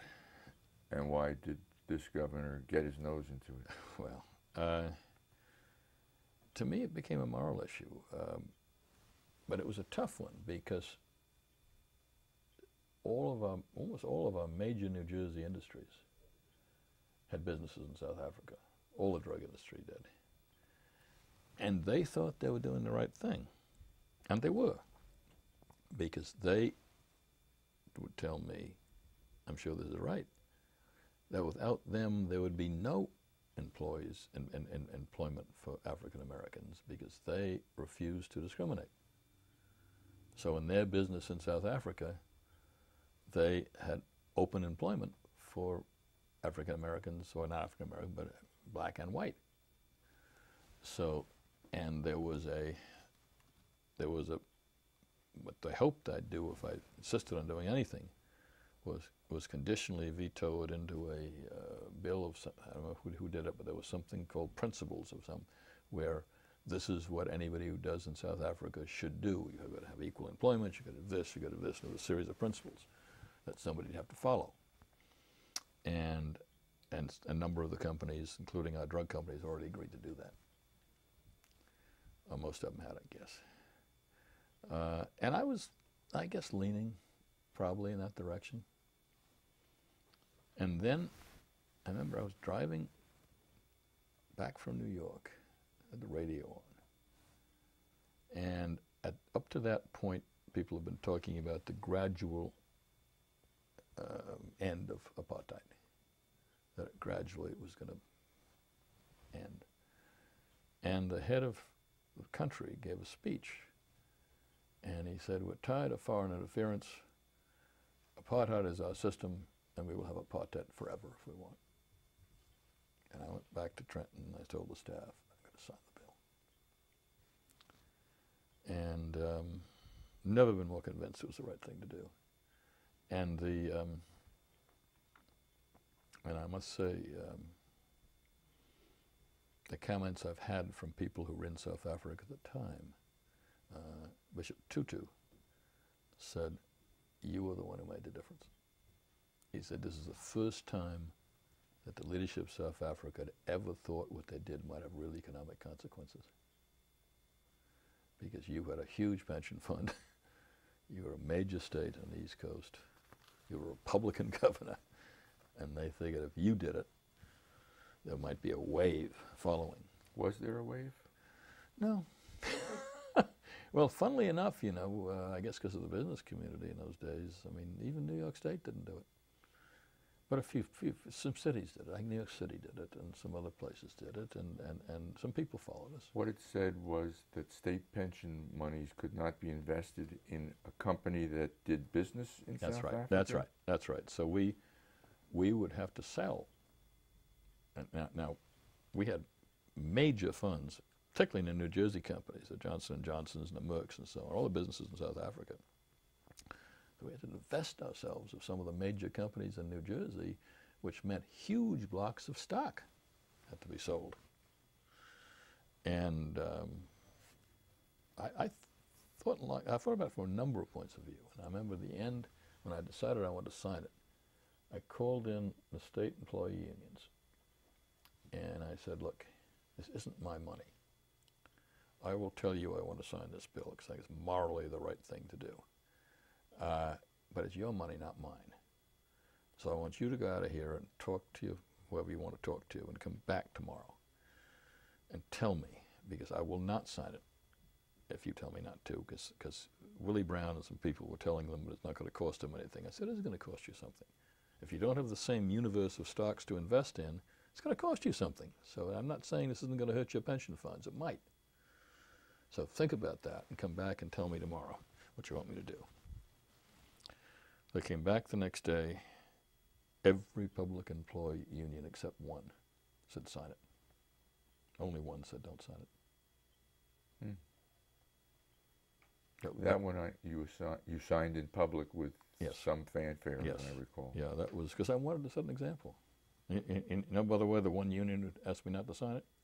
Which one? New Jersey Education Association. Interesting. Yeah, yeah. But it was...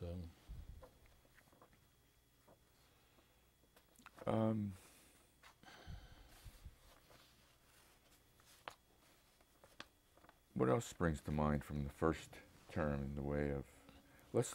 let me focus it a little better. Yeah. You're associated with a whole raft of education reforms. They weren't all in the second term, I assume. No, So that's what I'm trying to remember is which, because I remember them all, but as to which ones were in the first term and which one in the second term, I've got to try and remember. School takeover, I think, was in the second term. Merit pay for teachers?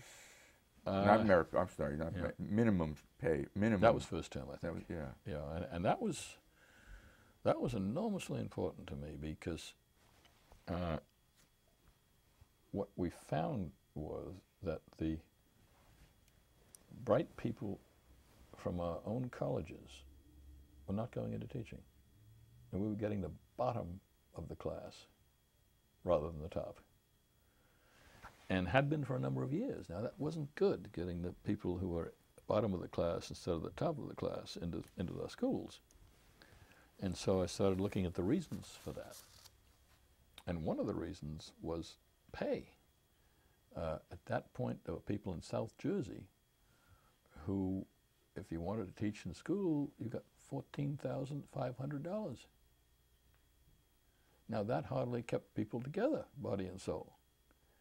And so people would take it if they couldn't get anything else maybe, but if they get something else, they took that. And I became convinced that was one of the reasons why we were not getting good people into the classroom, and that we had to pay them a living wage. So we came out with the idea of 18.5 in those days being the minimum. The NGA had never supported that in the past because they bargained for the top, not the bottom. The people who are newly into the profession are not people they represent. So they were representing, once they got in, they'd represent you, try to get raises, but not the entry salary. So I went for the entry salary. And I remember I had two bills. That was one of them, 18.5, and the NJA came very strongly to support that. And then I had another bill, which I also believed in, involving teacher recognition, because the other thing I found was that I thought the average teacher got very little recognition for what they did, even when they were excellent at their job. So I had a program where the bill was that if you were picked by your school, by a committee involving parents and teachers and administrators, as the best teacher in your individual school that year, we would recognize you. I would have a big convocation down in Trenton where all these great teachers would be invited, and each one would get, I don't know what the amount was, maybe $5,000 or 10, I don't know what it was, but each one would get a sum of money. Half the money they would get to put in their pocket. The other half would they'd have to use in the school for any purpose they wanted to improve the school. And that, because it differentiated between teachers, was something the union didn't like at all. So I remember I used to meet with them fairly often. They'd come in to see me. And who was the head of the union in those days? Do you recall? For a long time it was Edie Fulton. I don't remember whether it was beginning of that first term or not. But I remember they came in to see me, and they said, you know, we love this minimum teacher salary, because they saw it, you know, it was bumping everybody up, and which people said it would, and I think it did, and I was not against that at that time, because teachers were not, I didn't think, paid enough at that time. And they said, we're all for it. And I said, you know, I've also got this teacher recognition bill. I said, well, sorry, that's dead. And I said, do you understand why I want the teacher recognition bill? Because I think it's so important that teachers, really, particularly great teachers, get recognized for what they do, so we keep them in the profession, keep them in the school. I said, yeah, but no, we just can't back it, it's dead. So I said, all right, let me give you another bit of news. The bills are now linked. I've asked the sponsors, it's the same bill. One doesn't pass without the other. And they came back and said, then we're against both of them. I said, okay. Well, that lasted about 2 or 3 days till the message got back to their members, and they came right, we'll support both, you know. So we got both of them through. And I've never gotten as many letters as I got from that teacher recognition bill. These teachers would write, you know, and say, you know, it's always been the basketball coach, you know, who was recognized by the local club or whatever. Never been the English teacher or the science teacher or the math teacher. And now and they loved it. And they loved to come down to Trenton. I had in Princeton in the Jadwin Gym. And I'd usually have the education commissioner for the United States come down and talk to them. And they loved it. They loved being recognized. They loved the local articles in their paper. They loved the fact that their parents would come up and congratulate them, and they'd see somebody in town for a change. And they used their portion of the money in extraordinary ways to improve the school. They'd make that little bit of money go so far. I can give you examples if you want of ways in which, still remember the ways in which these teachers used that money. It was an extraordinary program. Go ahead, give us an example. Well, I'll give you an example of a teacher up in Bergen County. Looked out the window of the school, and there was basically a little tiny stream. It was basically an open sewer. I mean, just all sorts of stuff in it. Dumps. People locally use it for a dump. So when the teacher was picked as the best teacher in the school, and she got the money, she said, all right, we're going to use this portion of the money to see what we can do to start cleaning up this thing right outside of our window. And I want to turn it into a nature classroom outside. And so she got the kids out there. Then she said to the parents, we want you to come out on weekends and help your kids. She got the parents to come out on weekends, help the kids do this. Every weekend they were cleaning up. Then soon the local government got wind of this, you know. So the mayor got out on weekends and helped clean up the stream. He was putting stuff away, and the council came, and everybody pitched in. They cleaned up the whole area, labeled every tree, every shrub. The kids would go out there and know exactly what was going on. And I went up to see what she'd done, because I heard about it from somebody in Bergen County, and congratulated her. And she said, yeah, I got one problem left, though. She said, I still got $700 left. I don't know what to do with that. I mean, that kind of extraordinary story. There's a number of those kind of stories. Do you know if that program survives? No. My predecessor cut it out. The union never liked it. So when somebody in the other party came in, the program ended. But it was a great program, and cost very little money for tremendous results, and kept recognizing these extraordinary people in these schools who were not recognizing by salary, because the system we have in this now is that every teacher moves up by seniority, not because of any expertise. Was the alternate route to teaching first term or second term, do you know? It was big. Yeah, it was big. I'm trying to remember what year that was. I just don't remember. Okay. Whether it was first term or second term. I remember all the discussions about it. Does it survive? Yes. Not only has it survived, it's the most successful program in the country. And we can't, we wouldn't come close to being able to staff our schools today without the alternate route. So it's been... Where did that idea originate? Do you recall? Well, I think Saul and I have a little different recollection of this, I think. I think it came out of Rick Mills and myself, because we had both taught in non-public schools. Who was Rick Mills? Rick Mills was because of my interest in education, I wanted somebody in the office who would work with me day to day in education. There isn't anybody else, you know, in the governor's office. Everybody's a generalist, basically. I wanted somebody on education to work with me day to day. Rick Mills had been in the Department of Education. I'd worked with him on a couple of bills. I liked him. I saw if I could bring him into the office. Rick Mills has gone on to be Chancellor in Vermont, Chancellor in New York. I mean, now he's a national figure. But then, and we did a number of things together. But I remembered from my experience teaching in a non-public school that if you were a jazz musician, you could be brought in to teach music. You didn't have to have a teaching certificate in music. Or if you had written a couple of books in history, maybe you could be brought into the classroom to teach history. You didn't need to go back and get a certificate to teach in history. And so I, having had that experience, always felt that if people have the interest and the excitement and the expertise, and as the program worked out, they're also willing to take some courses at night or whatever to get up on the teaching skills, that they contribute a tremendous amount to kids because of their experience, because of their background, because of their knowledge, because they've been doing it with their lives. And Saul came in, he bought onto the idea. He has a different, I remember he had something out of the education department, I think, or something, but anyway, but we all went the same direction. And, but it was radical in those days. Now, there are very few states that don't have some form of the alternate route. But it all started in New Jersey.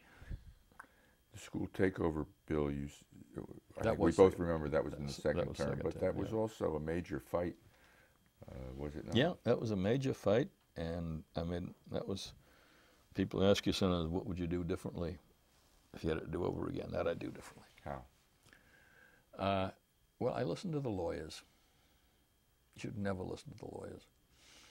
In a piece, never listen to them on policy, because my attorney general, my counsel, all said the same thing. You've got to be very careful how you word this bill, because it's going to be challenged in court, and you've got to. So we had to take a lot of time drafting it, getting it through the legislature, making a couple of compromises which made it weaker. Getting it through the legislature. It took a long time to get through the legislature because it was opposed by most of the urban who didn't want their schools taken over, even though they were abusing children, I think, basically, in most of those schools. Anyway, but it was difficult. And then once we got it through, Jersey City, which was the first takeover candidate, took us to court. It took another year. So by the time I left office, the thing was just starting to be implemented. I should have just done it. Just taken over the Jersey City schools? I should have just done it. The lawyers said that I couldn't do that constitutionally. They were wrong. Because I think under the thorough and efficient clause, all the stuff that the courts have put under that thorough and efficient clause, I don't think they could have denied me this. When I showed them how bad the education in Jersey City was, how much corruption there was, how little progress there was in the kids. And I've since talked to a couple of members who were on the court at the time. And I've said to them, what would you have done if I'd said, this is so bad, the state is going to take it over? They would have said we would have applauded. Speaking of the court, the ongoing Abbott versus Burke litigation was happening during your 2 terms. Where were you on school funding in relation to the court? Opposed. From way back. I voted against the income tax in the legislature. Even I'd voted for the income tax in Brendan Burns' first proposal. The final proposal was tied to the so-called thorough and efficient bill, which is school funding, and I voted against it.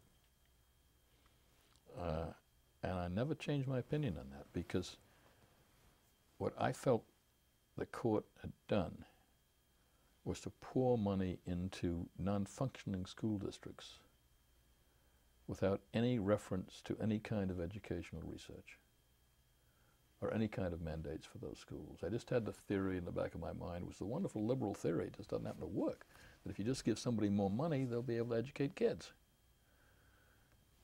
We poured more money, because of those court decisions, over a 10-year period, into those schools than any other state in the country. So we became #1 for funding urban schools. During that period, test scores went down, not up, because we were putting money into something that was dysfunctional. And the money was wasted. Didn't help a single kid that I'm aware of in that period. Now, over a long period of time, and what, 4 court decisions, 5 court decisions, finally, long after I left office, the court started to come up with a decision, say, oh, by the way, there's educational research that shows maybe preschool funding in these areas is helpful.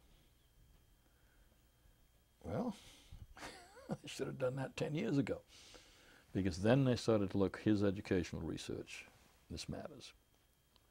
I would have been happy to support that kind of a decision. And I was when I finally came up with it. Anything that took the educational research that had already been done and said, we're going to implement this educational research in these Abbott districts, and they don't get the money unless they do it, that would have been fine. But to simply pour all that money into schools that were, where they were practicing, in my mind, educational child abuse, it didn't help one bit. There was no evidence that any of those school districts, the kids in Camden or Newark or any place else, were better educated because of that money. Until toward the end, when they started to put it into some early childhood education, there's already some evidence that that helped.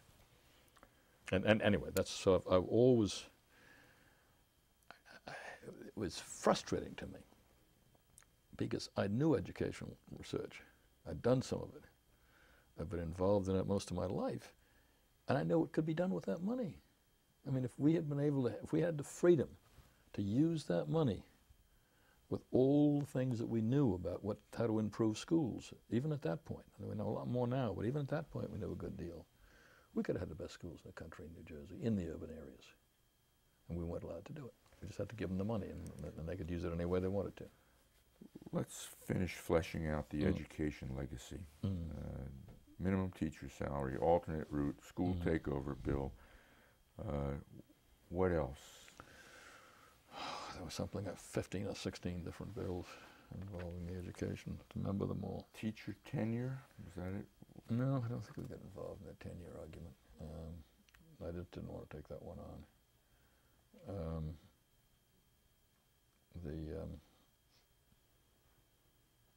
We had a program to encourage the best, not the worst, to go into teaching, where if you were willing to, if you were at the state university and you were willing to go into an urban school, we paid for a good part of your education through college.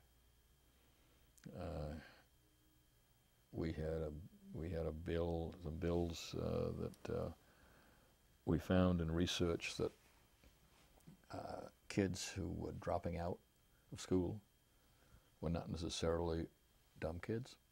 They were sometimes the smartest kids in the class. They simply found if they were sitting looking at a wall in Jersey City or Newark or Camden or Patterson, they were smart enough to know they weren't getting anything out of it, so they left as soon as they could. And if you talked to those kids, you found out that they were perfectly willing to go to school, just not that school. And so we had a program that would allow a dropout to go to another school, basically, to have school choice. Once they, or a junior college, either one, if they could get in. That unfortunately was canceled shortly after I left office, but it was. You were called the education governor. Did the NJEA oppose you, the education governor, support you? How did that? Opposed me when I ran first time. Second time, toward the end of the campaign, everybody supported me that election. They read the polls. They were, and I got along very well with the NJEA. We just didn't, you know, they wanted you to agree on everything. I just didn't agree on everything.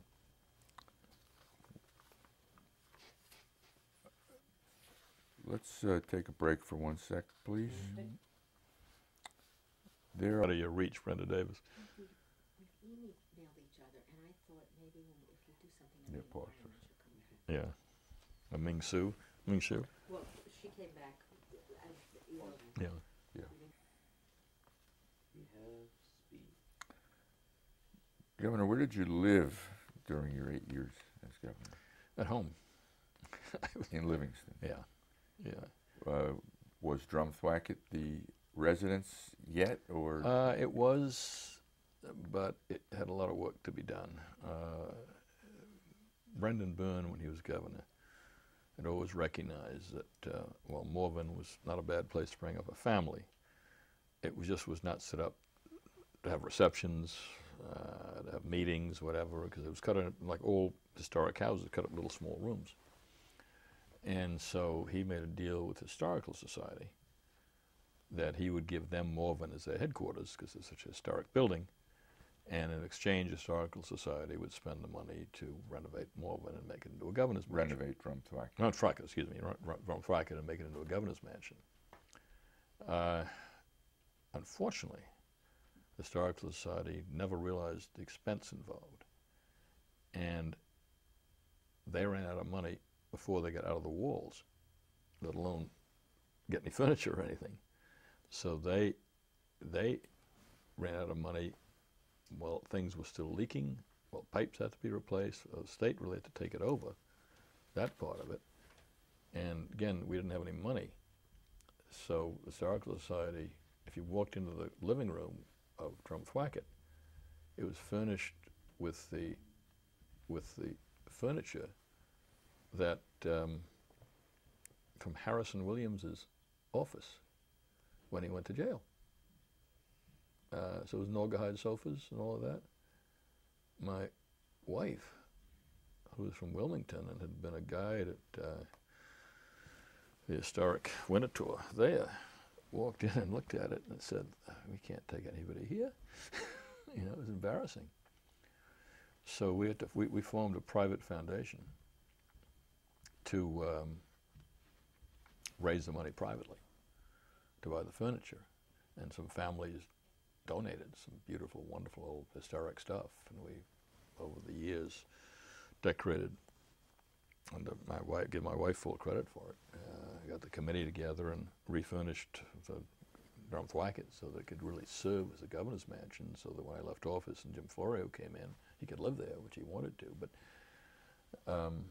I wouldn't have lived there anyway, because I had young children.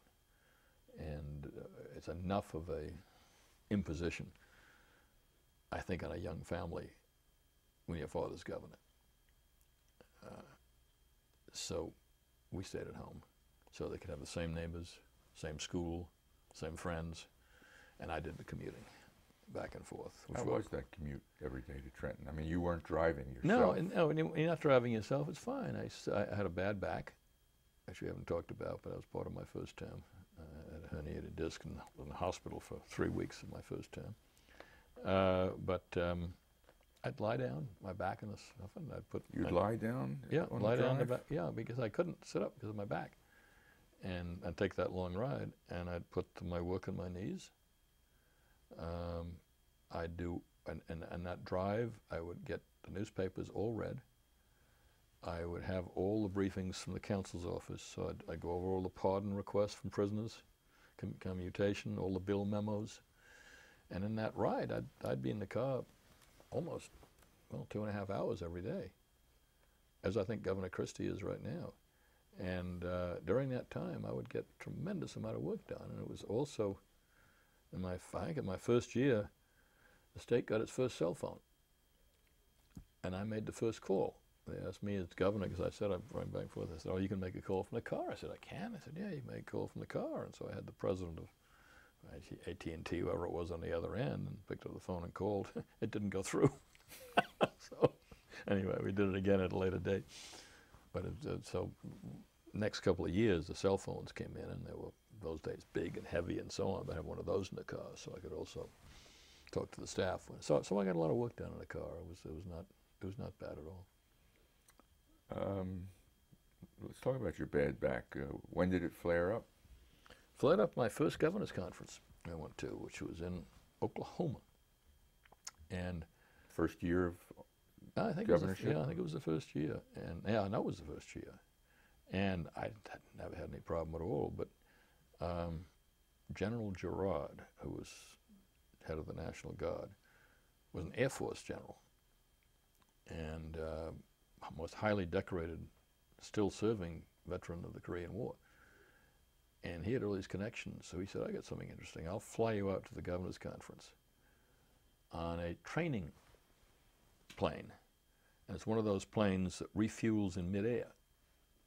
So you're flying in this great big thing, and planes go blow you, and they stick the thing down. You've got to get it just right so you can refuel in the air. I said, "Oh, so we did that." Anyway, I don't know if that did something to my back, but whatever happened, I got out to the conference and had the most terrible pain in my leg. And I thought something was wrong with my leg. It was a time that President Nixon had phlebitis or something and almost died of it. And I thought it must be that, or it was because it was very severe pain. And so I flew back on the plane and went to the doctor.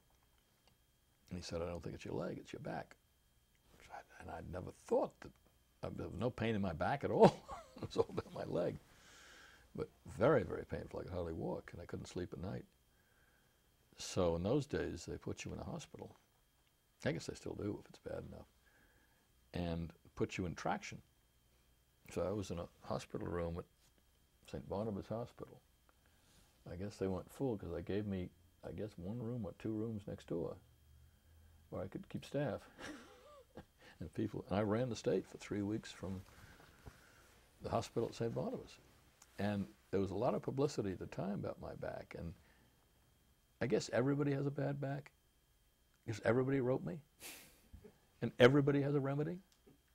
And and the good back books, I'd have 10, 11 copies people would send me. And by the time I'm through, my doctor said, "You know more about this thing than I do," because I'd read all these books. Nothing what else do you do sitting in the hospital? I have a book for you, too. Yeah, well, if it's old, I've read it. But it was, and so it was difficult. I remember we had the first governor's ball, and I couldn't attend because I was in the hospital. And they propped me up with a remote television operation. I talked to the people at the ball from my hospital room. But it was very hard because we were still in the recession. I was still negotiating with the legislature over the budget to be in the hospital for 3 weeks in traction. And once you came out, how were you? Well, it was interesting. I found out later, because I was governor, every doctor had to come and probe me. So we had doctors from Morristown, doctors from Barnabas, some from Overlook, and any hospital had to come, who had a back doctor to come look at me. And including one, I don't know what his name was, but some big guru came out from New York and looked at me. And they all huddled, and they decided I'd have to have the operation. And I didn't want to have anything to do with an operation. And so the doctors all said, he's in such pain that sooner or later he's going to decide he can't live his life without having the operation. And that's what we'll do. Well, one day the physical therapist, who had a wonderful name of Humane, came in to see me and said, it's better. I said, it's not better. I can't get out of bed to go to the bathroom. It's not better at all. He said, believe me, it's better. A day later, it felt better. And 4 days later, I got out of the hospital on crutches. And the doctor said, you'll be fine. They made me swim, which I don't like to do, but swim was the thing to get it better. Do certain exercises. I said, as long as you never play tennis, which they know I like to do. We don't do those kind of things. And I listened to them for a couple of months. And I went back in the tennis court and hit a ball with a pro and figured it was fine.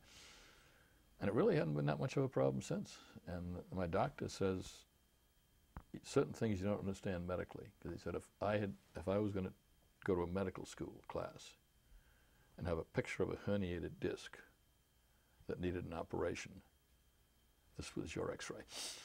So you avoided the surgery? Yeah, then surgery, and went back to playing tennis, doing everything else. The only thing is, a brief story, the state police have a pool at their training facility just outside of Trenton, in West Trenton. And that's where I used to go every day to swim, which I didn't really like to do very much, but I did it for probably 3 weeks just because I've been in such pain. I don't want to get in such pain again. And then gradually I came less and less and less. A member of my cabinet, Ted Hollander, who was the Commissioner of Higher Education, or Chancellor of Higher Education, had a serious heart attack. So he used to go over there to swim every day to try and recover from a heart attack. And so because I don't like to swim, did it less and less and less and less, and finally stopped going. And the state police I kept running into, they kept saying, we like you so much, you're so wonderful, over there, you're just like one of the guys, and I thought, how wonderful these state policemen are, how much they like me and all that kind of thing. Ted Hollander walked in one day and he said, why the state police say they like you so much? And I said, yeah, they think I'm a great guy. No, that's not it at all. He said, when you went over there, they used to heat the pool. That was, so anyway, that was my back. But it was a trying time because it was right at the beginning of the administration when we had all our worst problems. reorganization, everything else, and trying to do that out of the hospital was tough. But some of those letters were, I get 5,000, 6,000 letters. The book I was going to recommend says that back pain is all emotional and not physiological. Do you think that the strain of the job all went to your back? Could have. I have no idea. All I know is that X-ray was a herniated disc. And how that happened. I remember I was sitting there. The New York Times came and interviewed me for a front page story about what it's like to be governor and sitting in your thing. They asked me, what am I doing? I said, I'm listening to music. I said, what are you listening to? I said, I'm listening to Richard Tucker, who was an opera singer who had died a couple of years ago, but I always enjoyed his voice, so I was listening to Richard Tucker. So I put it in the paper. He's sitting in the hospital listening to opera. And I got the nicest letter from Mrs. Tucker, who said, it is so wonderful that somebody is still enjoying my husband's voice. Nice. We became friends, and Barry Tucker is his son, and they would do these Tucker concerts in New York. They always invite me to, and all of that. Yeah. Let's tackle one more subject before we break for the day. You mentioned that you couldn't go to the governor's ball, the first one. I remember that this was a new creation, the governor's ball. It was for you. It was for your political future. There was a club that went along with it, the Governor's Club. Yep. How did that whole thing come into being, and who put all of that together? Well, I was very, very lucky in the campaign. I am not a good fundraiser. I hate to ask people for money. I really don't like to do it. And candidates are supposed to do that all the time. I think these days they spend most of their campaign doing that. I was very fortunate in that I had 3 or 4 people who did it for me. They would have me come to a fundraiser at some point or something like that, but they did all the calling. They did all the fundraising. Phil Kaltenbacher, who had been my running mate and good friend, who almost, he was one of the few people I know who sort of enjoyed getting money out of people. And he would say, and then they'd offer me money and he'd say that's not enough. That would be an insult to him and he'd get more. But he, John Hanson,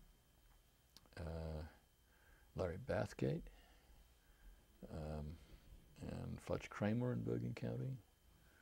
But these were people who, by and large, I had, except for Kaltenbacher, I had not known before I ran for governor. In fact, some have been supporting other candidates in the primary. But they all came together around me, and they without them, I wouldn't have won, I mean, to start with. But when I got elected, governors up to that point traditionally had gone to a tremendous number of fundraisers. You know, they'd have a fundraiser every month or two to raise money. I said I wasn't going to do that. And so we resolved, and the idea was, how many will you go to? I said, I'd like to go to 1. That's enough. And so they said, all right, well, we'll just have to have a big one. So Larry Bathgate, who had been the chair of the inaugural committee, took it on. And he was chair, I guess, of the first 2 or 3 of them anyway. And sort of said that we're not going to do what governors used to do. We're not going to pick at you every month or so to give more money. We're going to have a club. We're going to have a governor's ball every year. It'll be an affair that you're going to enjoy. It's going to be, as Larry said, you got to make it so they really have a nice evening. Then they'll come back the following year. And so the promise was, we're not going to annoy you again. That we'll ask you for money once a year, and that will be it. Did they keep their word? Didn't ask me for anything else. I mean, I used to go to county fundraisers every now and then for political candidates or legislators, but they never know. That was the only fundraiser they ever did for me. I remember covering a very fancy luncheon. I think Vice President George Bush came in. I think Larry Bathgate and Bob Brennan were the key people. Probably so, yeah. At that. Yeah. And I don't know whether that was for your re-election campaign or for the Republican State Committee. I remember that one, yeah. I think that was a Republican. It may have even been for Bush's election. I just don't remember. Maybe it was. Yeah, I just don't. I remember it very, very clearly down Ocean County. Yeah. In fact, I've got in the other room. I think I've got a book of pictures of it. That Larry Bathgate, after he'd have these events, and then he'd have these pictures taken. He'd give me a leather volume of pictures. Got some of them at home and about 10 of them, 11 of them in the other room here. How did you know Larry Bathgate? I think he was supporting Bo Sullivan or somebody. Maybe Pat Kramer, I don't remember who it was, somebody in the primary. And then he came over to me when I won the election and said, what can I do? And he became a very active fundraiser and very active in the campaign. Joined John Hanson, who had been with me in the primary, and Phil Kaltenbach had been with me in the primary. Fletch Kramer had been with me in the primary. And the four of them sort of became the focus of people who raised money.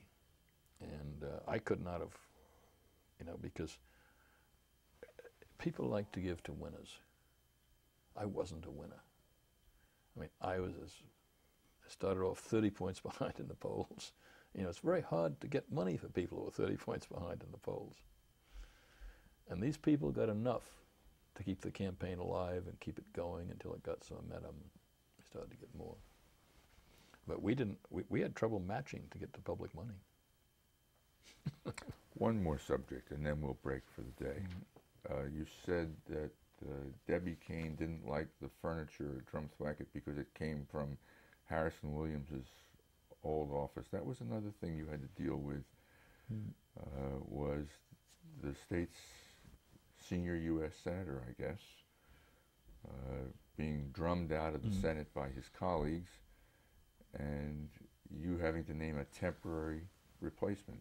It was very strange because if you figure how things come around, Harrison Williams was the one who beat my father for the United States Senate. In what year? 1958. The first campaign I was ever involved in. Was that Williams's first run for the U.S. Senate? First run, yeah. He was a congressman from Union County, I think. And and your father was a congressman from Essex. From Essex. Yeah. And it was a bad year to run as a Republican. It was one of Eisenhower's last bad year with Vicuna Coates and scandals and everything else. And no Republicans won, I don't think, but it was Sherman Adams. Yeah, that was the time. And but anyway, what was amazing was that when Pete Williams got in trouble and knew that was going to be convicted, Brendan Byrne was still governor. He had a month or two in office to serve. And for whatever reason, Pete liked me better than he liked Brendan. And he decided he was not going to give Brendan the appointment. Now you'd think that a Democratic senator would give a Democratic governor the appointment.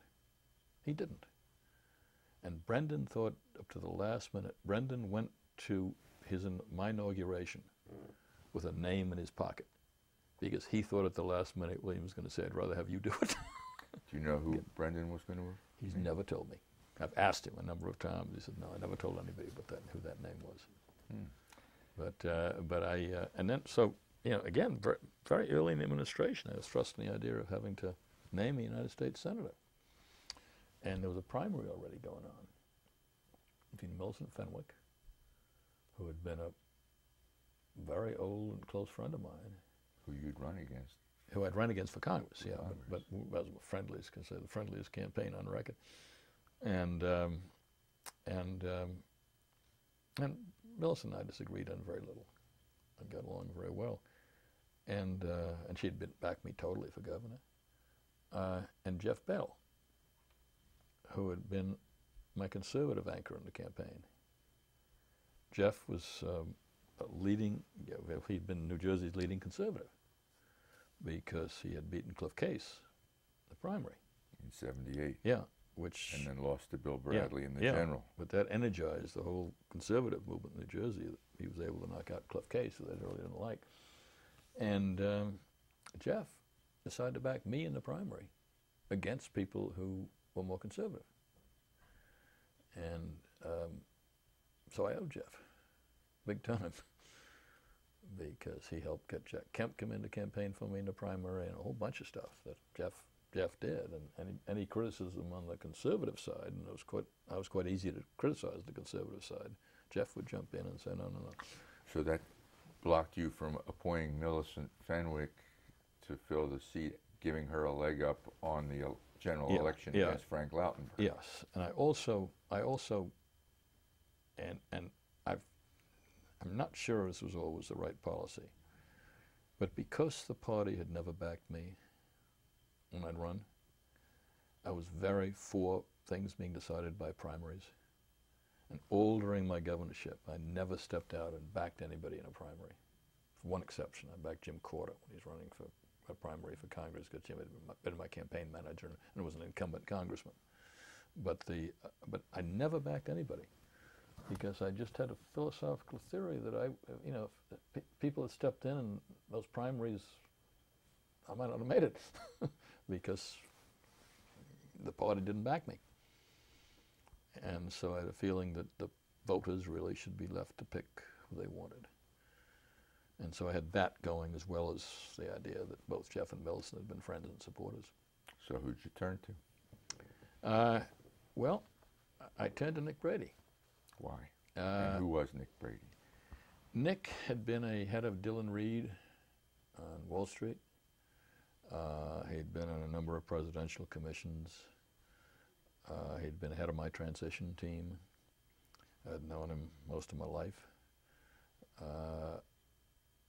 Was he a friend? Yeah, he was. He's older than I am, but he was a friend. And I'd always had tremendous respect for Nick. He'd been involved in a lot of things, always very favorably and very honorably. And he was also a very close friend of Senior Bush. Another one of his very close friends to this day is George Shultz. I mean, he had those kind of contacts. And so and everybody, when you got a choice like that, you make one friend and 50 enemies, because everybody thought they were a United States Senator. I mean, people who had worked in my campaign, people who hadn't, people who were leaders in the business community, all thought so I'm getting all this pressure, all this mail. And I just thought, why not pick the person I think is best? And because we were having a primary, it was not somebody I didn't want somebody who's going to run again for the position. I wanted somebody who's going to serve and do what they thought was right for the state for a period of time, and then hopefully, I thought at that point I thought probably be succeeded by Millicent. And so I got Nick, talked to him very quietly, and asked him whether he would be the United States Senator. He said no. Turned me down flat. Was he active at Dillon Reed at the time? Yeah. He was running Dillon Reed, and so I got hold of Jim. I think it was Jim Baker, and said, somebody's got to call Brady. And so they got Baker and Schultz and 2 or 3 others of that gang, all to call Nick and say, Nick, you do not turn down a United States Senator's seat. First of all, we need you. Secondly, very few people have the opportunity to do this, and you don't turn it down. And so gradually Nick started to come around. In the meantime, everybody was speculating, particularly the news media, who was going to be. There were a bunch of names out there. Remember any of the names out there? Oh, everybody's out there. Phil Colton, everybody who was me, Webster Todd, Christie's father, some legislators, Ray Bateman's name, I think, was out there. Just anybody who'd been prominent as Republican. I think there were a couple of business leaders whose names were out there. Like some of my financial people, their names were out there. Just there was, probably 20 to 25 names that were sort of equally circulating around. And I didn't tell anybody. I didn't even tell my chief of staff that I was talking to Nick. Nobody. Joe Sullivan of the New York Times runs a story that I've picked Brady. Brady hadn't said yes yet. He was still saying no. It's a front page story in the Times. And which, of course, how happy that made Mort Pye in the Ledger and everybody else. And I couldn't figure out for a long time, because I didn't tell anybody, how Joe Sullivan ever could write that story. And I found out later. He said there were 20 to 25 names, and people figured it had to be one of those 20 to 25 names. He said, I called every one of them. And I said, has Tom Kean talked to you? And they all said no, except Nick Brady, who didn't call me back. And he went with the story. Wow. He said, I could have been my career if it had been wrong. The front page story in the Times, but he said, I figured there weren't any other names outside those 28, 25. And they all said they hadn't talked to you. Good story. How did Nick Brady do in his, what, 8 or 9 months in the U.S. He Senate? was terrific. You know, he got more respect for that position of the United States Senator from New Jersey because he had no agenda whatsoever. But he particularly took on some tough bills that nobody wanted to sponsor. I think like probably raising pay and things like that. You know, the Senate, Nick did all those things. And he also, it was a period, as so many periods are, of a financial crisis. They had nobody in the Senate with the kind of financial background that Brady had. So he used to talk to the Republican caucus and sometimes to the Democrats about what was going on and what were the problems here and what maybe the Senate ought to be doing or not to be doing. And of course, out of that time service, he ended up as Treasury Secretary. Yes. Picked by Ronald Reagan because he had so much respect out of Reagan. We didn't know him that well, but he was picked because of the senators. The senators said this is one of the best people we ever had. Yeah. Nick never wanted to serve more, though. I mean, that was just fine with him that he was going to serve that period, and that was it. It's a good place to leave it on a positive Yep. appointment, right? Yep. All right, let's leave it there for now.